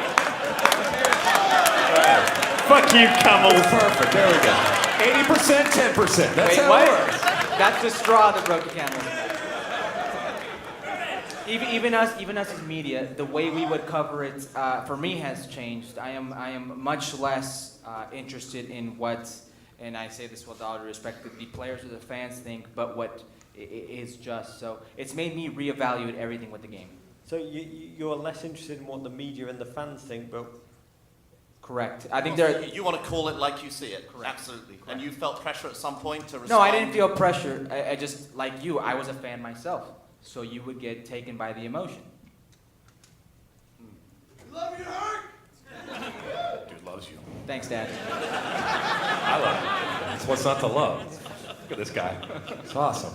But can I tell a real quick story about Herc? Yeah. Oh, God. So I was involved with the Los Angeles Galaxy a long time ago. And I had to trade and cut players over the years. And it's a lot of them. I did a lot of this cutting and trading. Tried to and cut David Beckham. Never in my time. Right. Hercules Gomez was the classiest and the most mature player I have ever dealt with when trading him. To your face. No, to my face. I mean, but he came in and he was the most incredible pro. So much so that I thought he was fucking with me. I thought he was then gonna take a swing at me. But the way that he handled it, and it says a lot about him as a player, but more importantly, it says a lot about him as a person. He's gone on to do wonderful things in television. Alexi traded him to the Cleveland Browns. Alexi, has it shaken? I had to add a special place in my heart for Alexi. My grandfather gave me this jersey of Alexi, so I have a special place.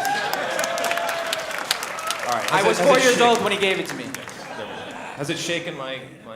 Hercules Gomez's grandfather is Bora For a Milicevic. moment, has it shaken your worldview or the way you intend to cover this team, this sport moving forward? It hasn't shaken the way that I intend to cover it, but it is shaken... You tattooed millionaires. Exactly.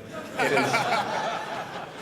I'll be honest, it shook my belief and my constant belief, and maybe it's American exceptionalism, whatever the hell it ends up being, it did shake it for a second. And then I said, you know what? I'm doubling down. And while this is not something that any of us wanted to have happen... The effect of it shaking it for 1 second made it even stronger. Exactly. That is the most American thing I've ever heard. Exactly. Love it. So I said, I'm going to use that. I'm going to come back stronger. I'm going to double down into what we are on and off the field and what we can be. And by the way, that doesn't mean that we aren't flawed, and it doesn't mean that we can't get better. And a lot of the different things that we talked about over here, I'm not Pollyanna. I recognize that there's all sorts of stuff that we can get better. But ultimately, I think there is so much good out there. And not just good in terms of these big things that we talk about, but good in terms of the people and the American soccer community out there that has just grown from being underground and kind of nerdy and whatever to being above ground and vibrant and educated and intelligent and discerning and awesome in everything that we do. And that is what is going to drive us on and off the field going forward. So kick hard. Can we just hear it before we send them off? I'm going to ask these two guys before they go off. Can you guys please, I beg you, if you've taken nothing seriously tonight, I beg you, and Davo joins me, right, Davo? I don't know what you're going to ask yet. I'm going to beg you, play rock, paper, scissors to work out which one of you wants to become the next coach of the US men's national team and which one of you will settle. Does anybody have a butcher's knife? To be president. So winner is president and loser is coach? Always go with scissors. Can we hear it loud and proud? Are we doing it on 3 or after 3? So it's 1, 2, Oh, 3. I I love it. Do it now. Much better idea. Yeah, on 3. So rock, paper, scissors. And on scissors we do it, right? We do scissors or we have to do 1, 2. You do 1, 2, 3, then you go. So that's 4. On 4. 4. You English are so Commonly, weird. no, we're doing it it is on commonly. three. Right on the other side. Okay, fair enough. David, Then don't ask me the question. Don't ask me the question. David, do you Alexi. want to work out the rules? I'll do fuck, fight, or marry. Sunil Gulati, Eric Winalda, Carl Martino. I produced a couple of American game shows. Here we go. 1, 2, 3. Oh, you guys are fucked. I'm coaching your team. It's going to be awesome. You guys are even more fucked than president. Hercules Gomez, Alexi Lalas, thank you, gentlemen.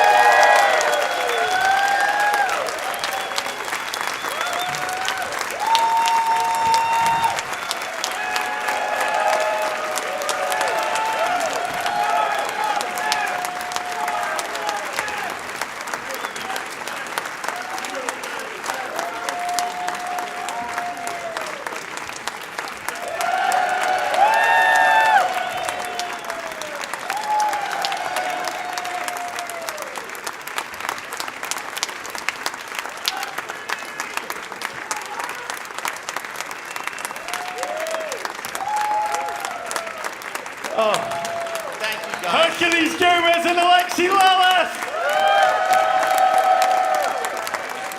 And one of us has got to go to the bathroom really badly, so let's hurry the fuck up. You never learn. You never learn. By the way, this is the first show that I've ever not gone to the bathroom mid-stage. Hercules Gomez and Alexi Lalas! Sorry, manager and president! Okay, what fantastic gents. They're going to join us for a post-show drink. We've earned that. Rog, you need to go to the bathroom first. It will be just down the street at the Globe pub on 23rd Street between Lex and 3rd Avenue. And we've confirmed they will be showing Canada versus the World Cup champion US women's national team. A winning team. Okay. Do you feel better now, Rog, other than needing to go to the bathroom? I do, Davo. I do, a little bit.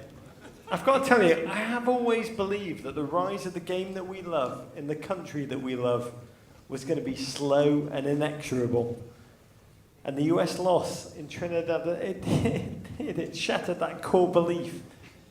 I believe we're going to have a turbulent time ahead, a reckoning. But I do feel more resolute. I feel ready for that future. Aware there's a way forward if we all step up and double down on our work. I feel like, Rog, I've spent a lot of time with you.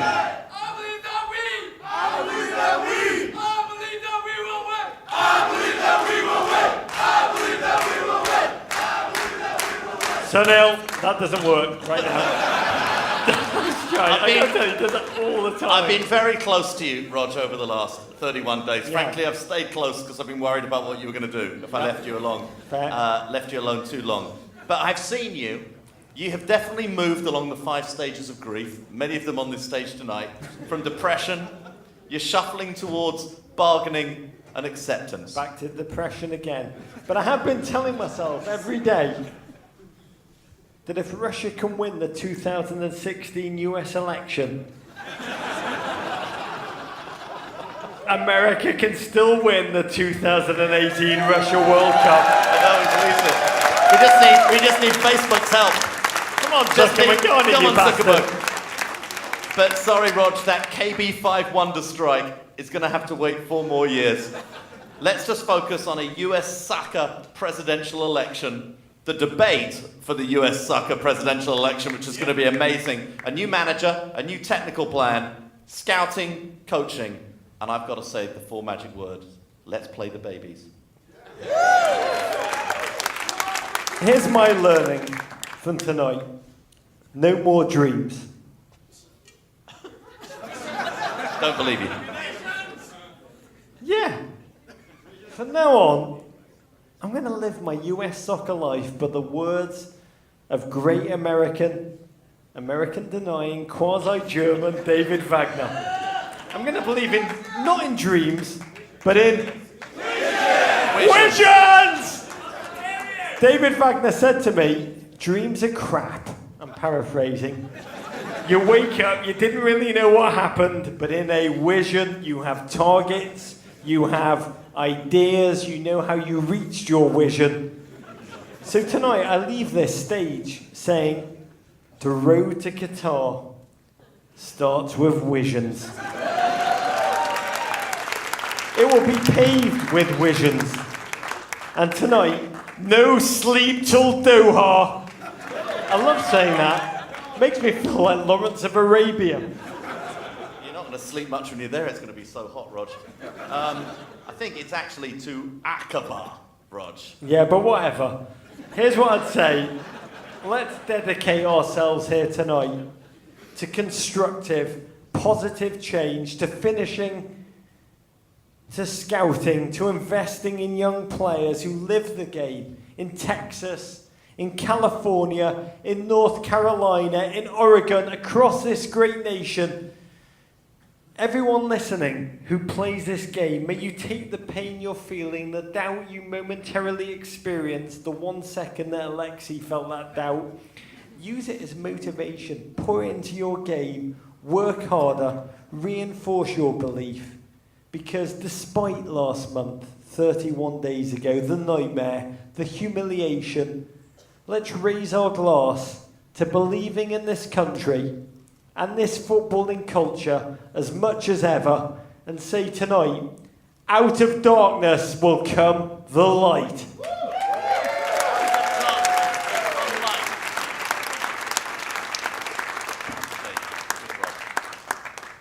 There can be no better way of capping this night than by singing the hymn which has brought football hope to so many fans in Liverpool, Dortmund, Celtic, and beyond. To help us out, we welcome to the stage Broadway's own, Broadway FC's own, John Hacker.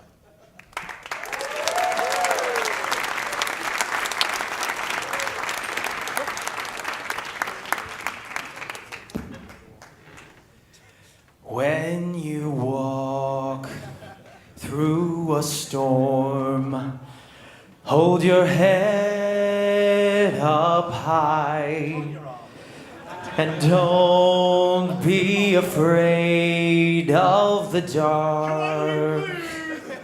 At the end of a storm, there's a golden sky and the sweet silver song of a lark. Walk on through the wind, walk on through the rain, though your dreams be tossed and blown. Walk on